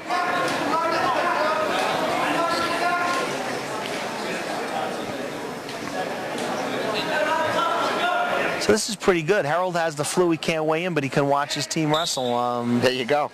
Live on LighthouseWrestling.com. It's a good deal. Millwater sitting through. Out of bounds. Cataldo stays on that leg. 2-0 Cataldo. 1 minute and 13 seconds left. So I'm guessing if Kevin Harold were here this evening, it would have been him and the younger Leschinger matching up possibly tonight. What weight's he been at? He can tell us. What weight you been wrestling at, Harold? Millwater. Just through for 1. 2-1. Minute left. Now this is the first period, right? Yeah, minute left. 2-1. Yeah, he would have been at 112. So that would have been a good match. If I recollect, last season the two wrestled each other and Kevin had won that match. I think it was a close decision, if I recollect correctly. He may tell us. He will tell us, I'm sure of it. Millwater's looking for that little dump. Cataldo's looking to come behind on that ankle. Looks like Cataldo's got the 2. 4-1. Oh, headgear's in his face. So a time stoppage, 4-1, 41 seconds left. Kevin Harold says 5-4. 5-4, yeah. The match score last yeah, I remember it was a nice close match. It would have been nice to see that one tonight.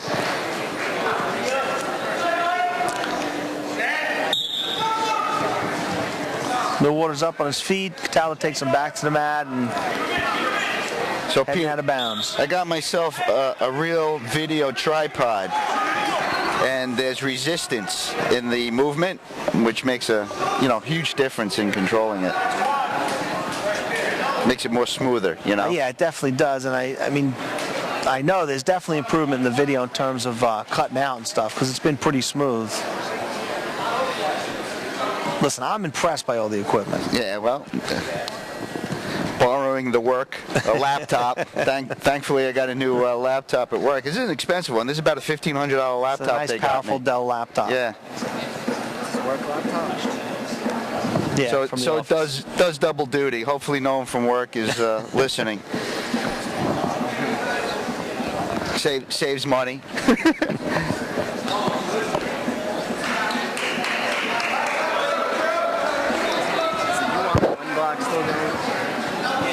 What?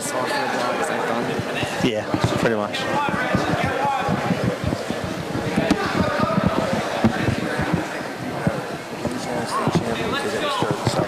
Okay, back to wrestling. 33 seconds left in the first period. 4-1 Cataldo. He's on top.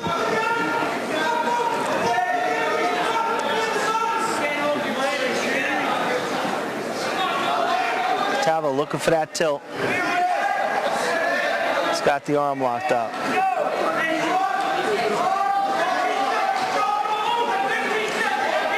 Cataldo's got a cradle locked up. See if he can settle it back or not. Millwater's working tough down there.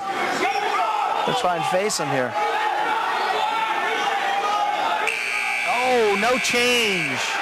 Millwater was in that, he sat back, ended up in that fireman's position, but no change. Up, I think we got blood. This time it's Cataldo. It's MacArthur blood this time. Last couple times have been Sayville. 28-13 dual meet score in favor of MacArthur. We're at 171. We started at 103. After 4 weights, Sayville had a 13-3 lead. Since then, MacArthur has reeled off 6 consecutive victories and taken the 28-13 lead. So we're at 171. Rich Millwater of Sayville, Joe Cataldo of MacArthur, and Cataldo leads 4-1.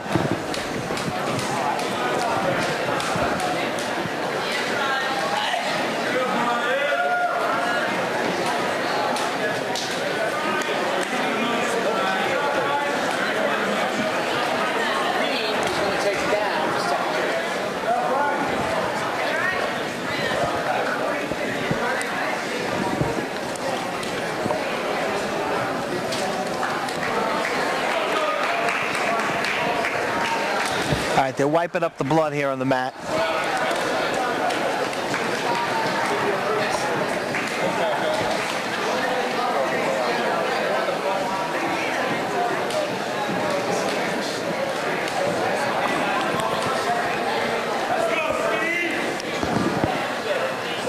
I think the referee said Green's choosing down, so I think Millwater will be down to start the second period, and he is.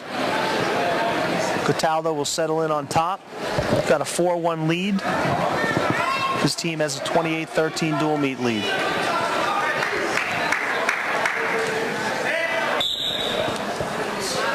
Millwater's up and out. Right away, 4-2 match. Millwater's weighed in at 171. Cataldo's bumped up from 160.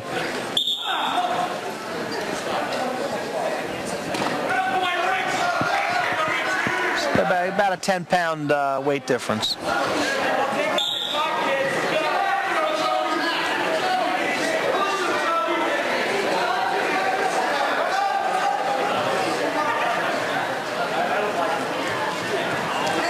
Another throw by, out of bounds. Millwater took sort of a half shot, and Cataldo threw him by, but Millwater was able to get out of bounds before he got taken down for 2.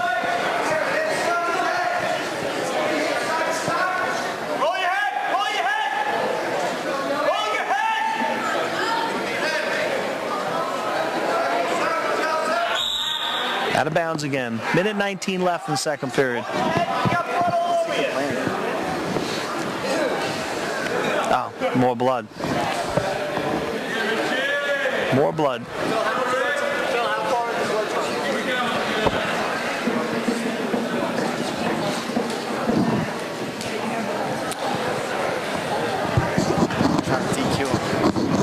Yeah, it's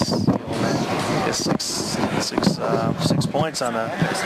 If you use up all your blood time.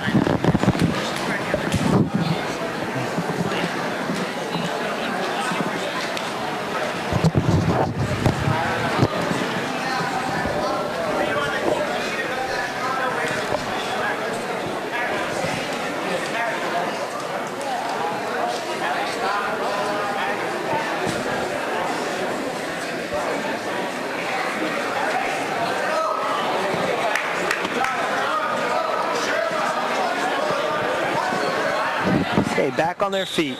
4-2, minute 18 seconds left. Millwater, Cataldo each exchange shots. Millwater again.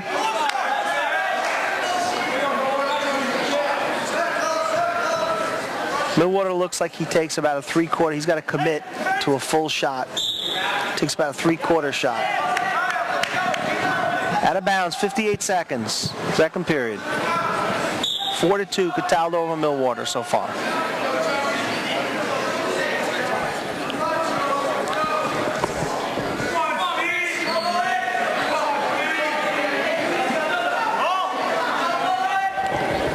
So we got a full crew here covering this bout here tonight, Pete. What do we got, Bill? We have, I believe it's Nelson who's doing the photos here tonight. Right. And then we have Tony and Jim Nordland doing from the match lab, probably going to write up a little story coverage of the match here today. It's an action-starved wrestling community. Well, converging on. Looking for that last match before the Christmas holiday. Yep. And this is it right here.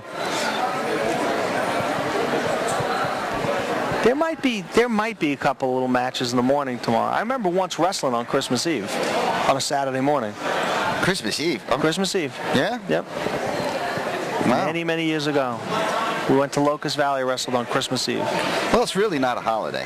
No, but it's Christmas Eve. We treat it like one. All right, back again after another blood timeout. 39 seconds left, second period. I wonder how much blood time has gone by on that clock. So, Pete, you sure you don't want to make the trip out to UE Duels this year? No, I don't know yet. I don't know when it is. 7th and 8th, or 8th and 9th, one of those two. Of that weekend of January. Be awesome if you can make it. I like to try.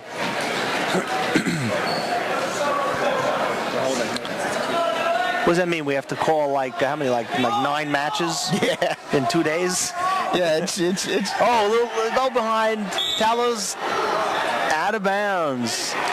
You know, I don't know if it'll be different this year. You know how things are. When it's the first year you do something, it's all fun, you know? So I don't know if this year it'll be different, but I tell you, it went fast. You know, all day Saturday and then all day Sunday. Yes. It was just a lot of fun, interesting. We happen to have, all good dual meets in front of us. You know, we stayed stationary at one. I watched a lot of them on the site, and they were great. There were some great matches. The good part is, quality's going to be better this year. We had the first day we had so. Well, I'm talking in terms of our video. Oh, okay. Well, last year we had so many problems. The first day it wasn't even funny. This year I don't anticipate that. So Cataldo's getting that nose stuffed again. And he's got a 4-2 lead as we start the third period. I believe he should be on bottom.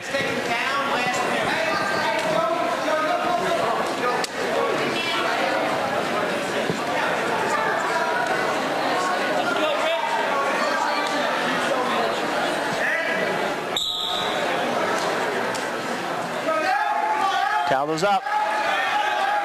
And Millwater takes him down to the mat. But he's sitting on his butt there. He could be in a little bit of trouble. Up. He almost slipped in that half for a little quick tilt. He's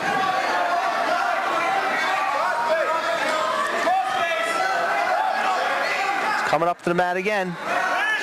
Taldo's on his feet. Millwater's looking to take him out of bounds. He's got him. Right here, Millwater doesn't want to give up 2. He'd rather face him for 1. Out of bounds, 1 point. 5-2 Cataldo. They come back to the middle on their feet with 1:22 left. You know what I like there, Pete? He's not satisfied with just trying to get the 1. You know, he's trying to get the 2. That's what you want to see. Especially at the edge of the mat. You got right there. You could score. Referee time. Just tell him to push that. Don't take it out. Just push it up. He's got that nose plugged, so every once in a while that bleeding gets there, starts coming out.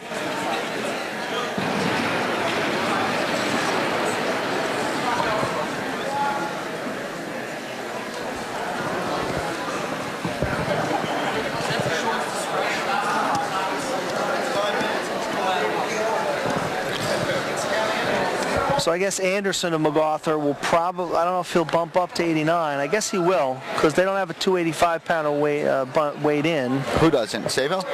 MacArthur. MacArthur? Neither one do. Really? But they're going to bump. They're going to bump their 2 guys. No, they're going to bump them up. They've got guys. Yeah, they've got other guys that keep bumping up. Okay.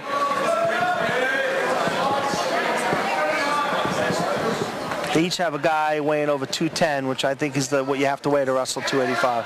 Nice little sweep single, low single, ankle. No, Pete, I thought it was 10 pounds over the 215-pound weight. I thought it was like 225. No, I don't think so, because he wrote an arrow here that he's going 285. I think 210. I read 210 is the minimum weight to go 285. Yeah, there it is. It's on the sheet. 210. Yeah. All right. It's one of those little things. For some reason I know, and I don't know why. Oh, look at that. Another little ankle single, and he sweeps out. 5. Oh, he just warned him for stalling on that? No, he won the Sayville kid. Really? That was strange. I don't get it. He just shot a single. 5-2, Cataldo. I think he won the MacArthur kid. I don't know. But he just shot a single. 18 seconds left. Yeah, we're there. It's 210 for 285. 210. Now, 1 point MacArthur. It's a penalty point, hands to the face. You got 10 seconds left, so Cataldo's up 6-2.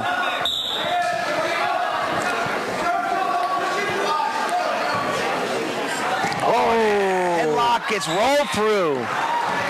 That was almost a match turner there. Rolled him through out of bounds. That was big. Nicely done. 2 seconds left, 6-2. But you know, he went for the headlock. That's what he should do there. That's it. whoa. Got a little emotion going on. So that's a 3-point decision, which would make it 31-13. I'm sorry. How did they get 16?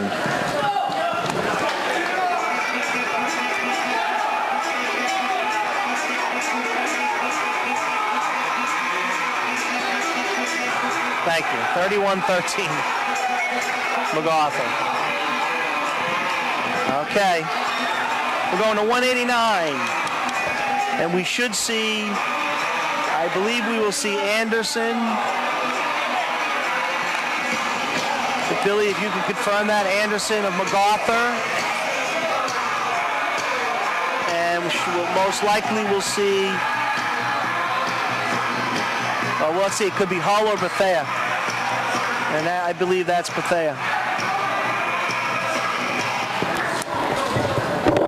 All right, Pete, let's see what they say. You're correct. We have Eric Anderson from MacArthur here. What's that? Eric Anderson.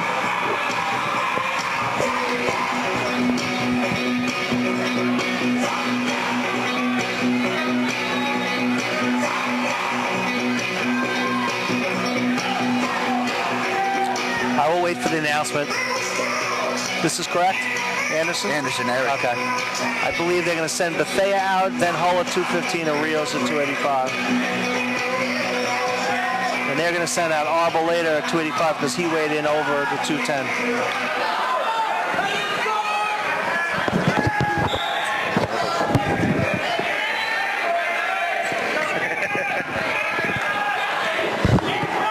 What did they say his name? Is that Bethea? All right, 189. Got Anderson and MacArthur in the mat, and we're going to try to confirm if it's Hull or Bethea of Sayville. Oh, nice throw.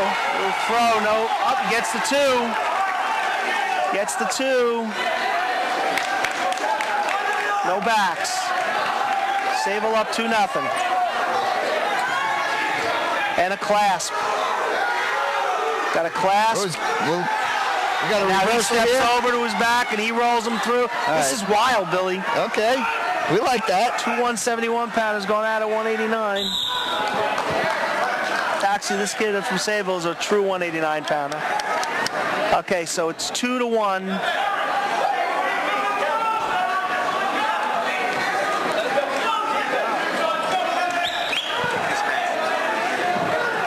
Who's this from Sayville? Who is it? Is it Bethea or Hull? Bethea, okay. Okay, so it is Bethea. Bethea from Sayville, as it's now 2-2. As Sullivan gets the escape after the penalty point for clasping. Bethea came right out and almost threw him to his back. Got the two, but not the back points. And he rolls him through on a feed. Nice. You got some energy going on at 189. We got energy going on. Anderson was in on the double. Bethea just, rolled him right through. Oh, lots of stuff going on here. What's the holdup? What did he call? Illegal headbutt. Headbutt. He rushed it with his head, huh? Illegal headbutt. That's 2 penalty points now. So it's 3-2 in favor of Anderson. And this is nuts. It's crazy now.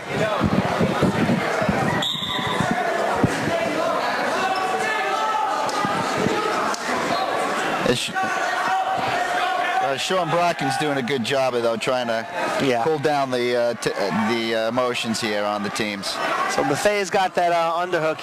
Bethea definitely wants to come up top here. There's no. You can't force that. He just did what Payne from that wrestler Payne from Sayville earlier did. He tried to force it, had nothing on it. Now he's down 5-2, and he's on his back.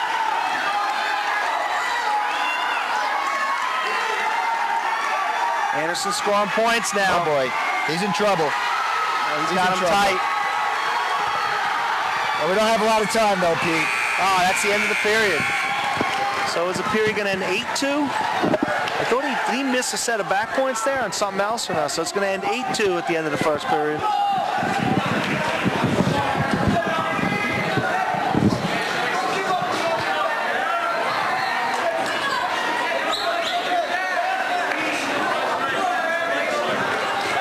And they're going to start on their feet, of course, I think, because that's probably Sayville's choice.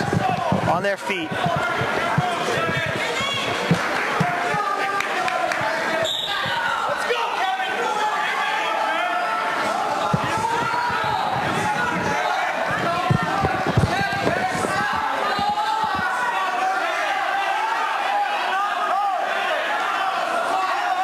They're at arm's length now.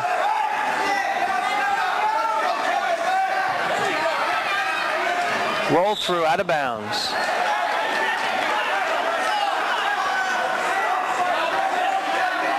Oh boy.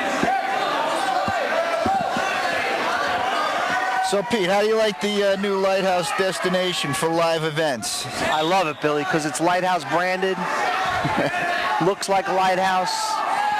Now the video works better. Quality keeps improving. You're the man. You're Lighthouse. I just come here for the fun. Me too. Anderson in on that double and out of bounds again. Once again, Bethea rolls him through. Is there an official name for that when you reach through the waist and throw the guy through? I just call it a roll throw.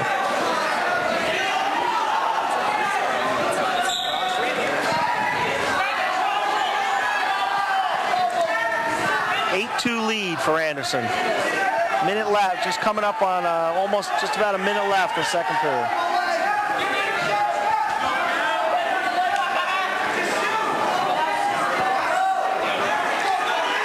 I think Bethea's might be losing some steam here.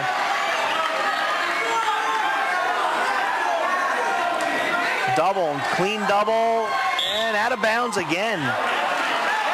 I think what Anderson should do is probably start taking that shot in the middle of the mat.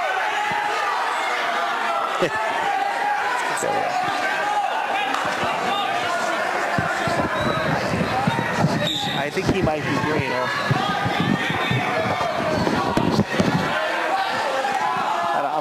I'm losing all my technology over here. It's falling off my head.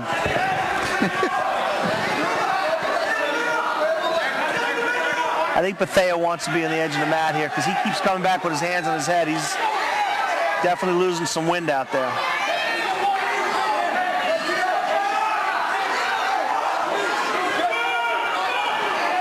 So Pete, I got a story coming out on Coach Gianni.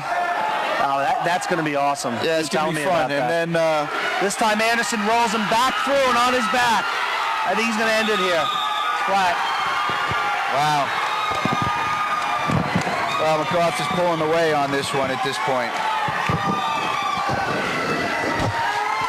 I don't know how that fell off. I know it. I got it. No. Yeah. It's a little tight. So yeah, I have some. So a big, let me just call that one a big pin for Anderson.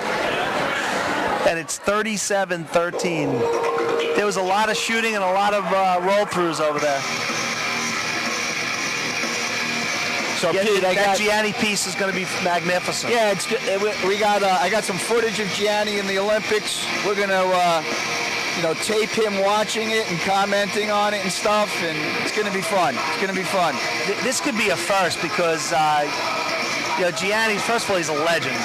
He's not known to be very public like that. So I think that's a fantastic opportunity for a lot of the Lighthouse viewers. Yeah.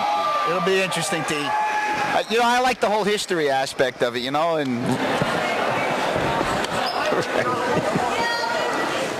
right, we're at what, 2:15? 2:15. And this let's find out who this is. Can we find out? The left side and the right side? Mark is left brain. He's finding out Sayville. You're right brain. You're going to find out MacArthur. Ask our man over here. MacArthur's wrapped up this duel. Sayville...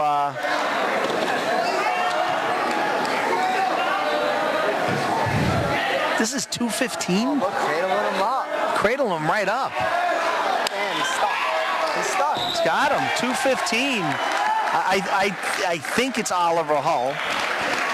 That's Mendez for MacArthur. Okay, that was right. That makes sense because Arboleda was the 210. And I believe that's Hull who gets the pin. So it's now 37-19. So we have 2 bouts left. 37-19, so 2 pins. And our 2 bouts left are our 2 former optional weights, which are now mandatory, 285 and 96. So it was over after the last This dual match. meet would end pretty wide, regardless of the 2. Actually, we wrestled the traditional weights first. Yep. So it's kind of an interesting way to do it. I wonder if that was a flip or if they did that on purpose. No, I think, Sayville was stronger at those weights, so they figured, get the lead early. Yep. That's what I'm thinking. I don't know how they choose what weight to pick, but maybe it's the home team that gets to pick that. I'm not sure. Mm-hmm.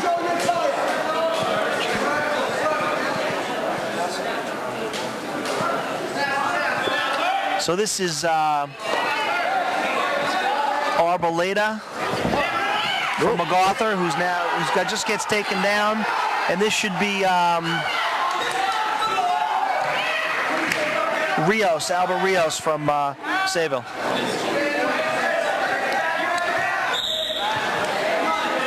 So Pete, Rios got the 2-2, so he's got a 4-0 lead. Potentially, the score doesn't show it, but there were a couple of matches here that could have gone either way that went MacArthur's way. That could have, been a difference in the outcome here. 152 was a great match. I think that finished 10-7. Right. Piscatelli and Donahue.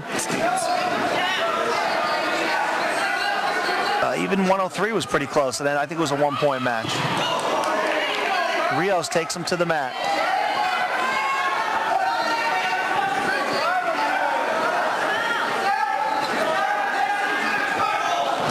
Arboleda pushed him away right near the out of bounds, so that's 4-1. He gets the escape.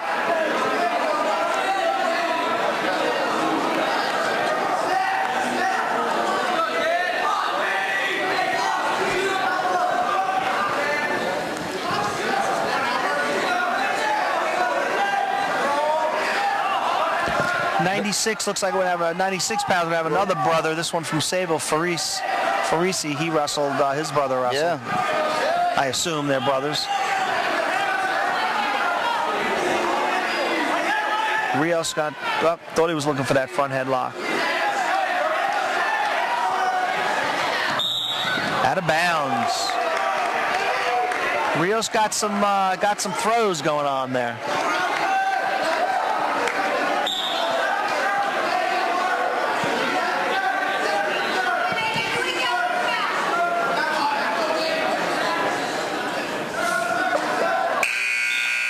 End of the first period, 4-1 in favor of Rios of Sayville.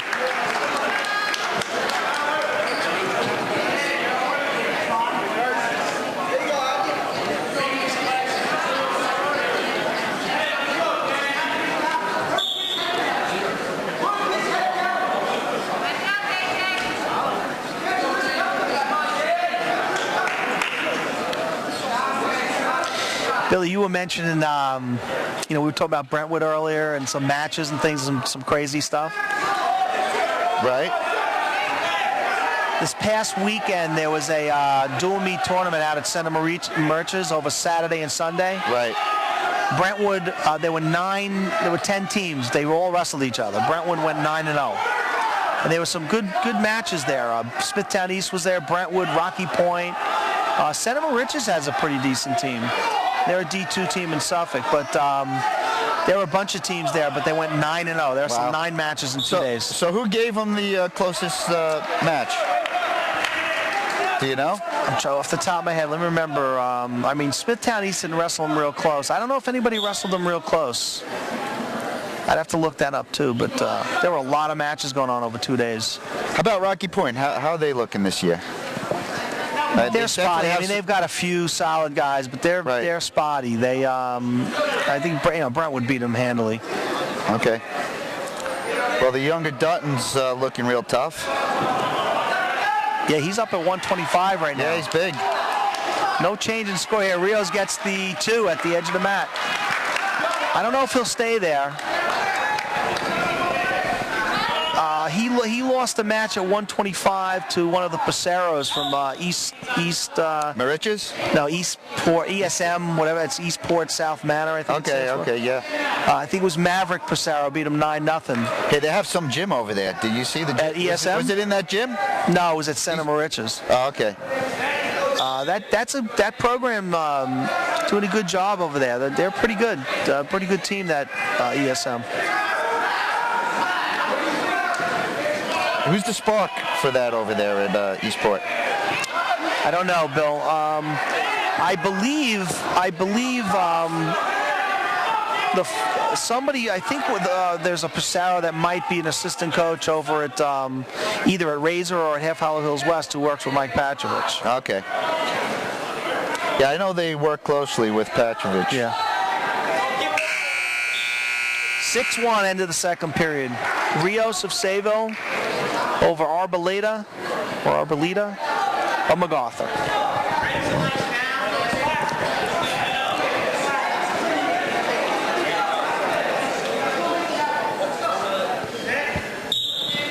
Yeah, these guys are both 215-pounders bumped up to 285, but they're doing some wrestling out there.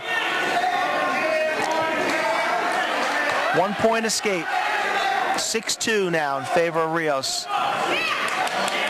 Arboleda comes at him and sort of walked into a throw by, so it's 8-2. A lot of wrestling left, minute 30.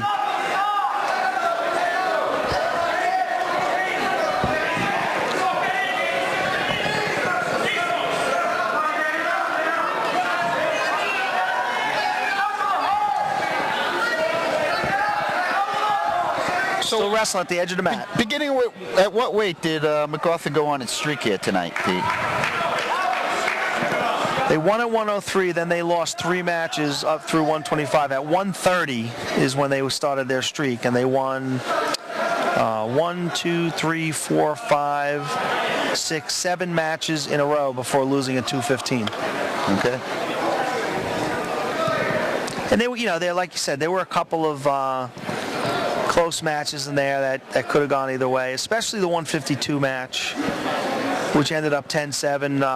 Ryan Donahue had gotten a late takedown over Piscatelli of Sayville to finish that matchup.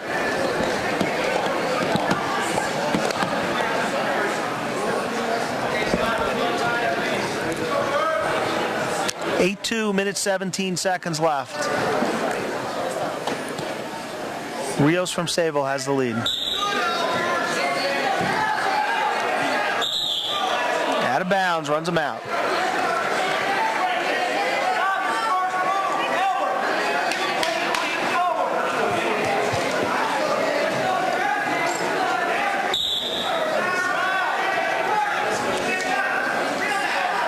Arboleda is up to his feet.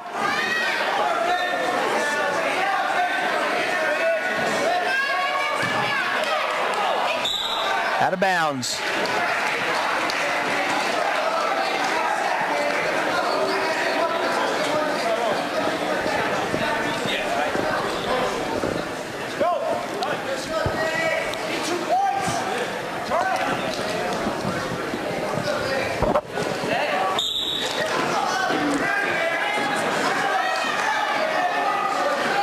One point escape, Arboleda MacArthur. So it's 8-3, 50 seconds left. We're at the 285-pound bout. It's a 37-19 dual meet lead for MacArthur. Got Albert Rios from Sayville, and Arboleda from MacArthur, both up out on the mat. These guys are both 215-pounders, bumped up to 285. I think you see a lot of that too, Billy, in the duels with the mandatory 285. What's that, Pete? Get the guys who weigh at least 210 bumping up, especially if both teams have that and they agree. At least they're guys of the same size. Sure.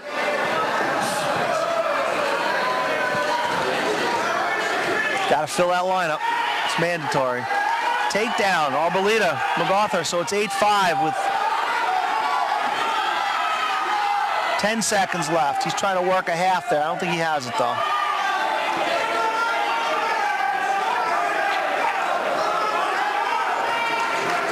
Time runs out. 8-5 in favor of Rios of Sayville. So it's 37-22. Heading into the last bout of the night, which will be 96 pounds. And we should see Mike Farisi of Sayville. And I don't have a first name, but it should be Cooksey, I believe, from MacArthur. We'll see.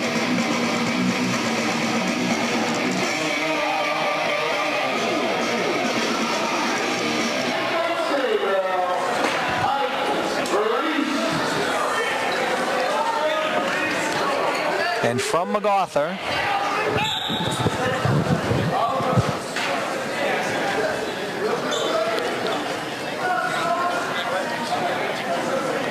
final bout on the mat, 96 pounds, Faris of Sayville. And we'll confirm, I believe it's Cooksey of MacArthur.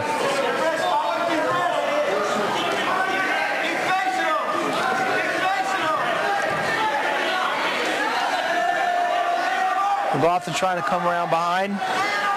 He's locking up that cradle now. He's going to get his 2 here. He's got the 2, and he's going to up only a 1 count.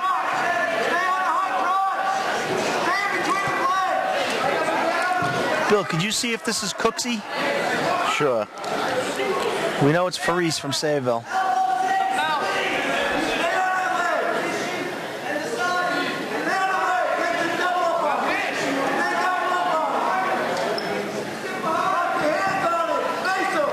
Yeah, yep. So it's Cooksey from MacArthur with the 2-0 lead. And Faris has got that leg trying to come out and face him. He'll get 2 here. He's got to come behind. Now he can push out and face him for 1, but he doesn't. And Cooksey stays behind.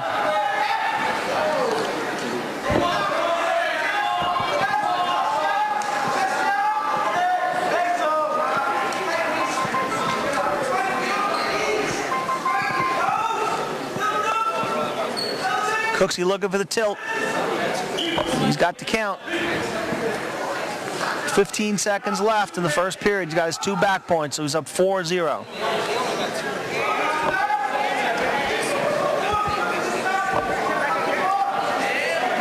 Still working those bars. 4 seconds left. That's time. So it's a 4-0 lead. Favor of Cooksey of MacArthur over Faris from Sayville.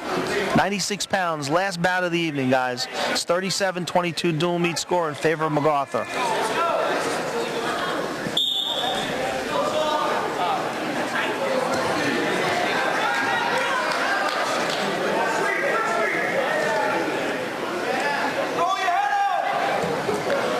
I don't know, what's Tuesday, Billy? Tuesday this week? Yeah, something going on Tuesday? Not that I'm aware of. Oh, it's Kevin Harrell saying, see you guys Tuesday, maybe? Oh, is that the MacArthur duels? That's too early for the challenge, right? The MacArthur? No. They always do it between Christmas and New Year's, so that's probably it. Yeah. Yeah, it's the challenge. Okay. You know, I really wasn't planning on going, but you never know. You never know. I know I can't. I have to work. That's like an all-day thing. It starts early, right? Yeah. I'm actually off all week, but you know, it gets a little hectic. So it's now 6-0 in favor of Cooksey of MacArthur in the last bout of the night. Uh-oh.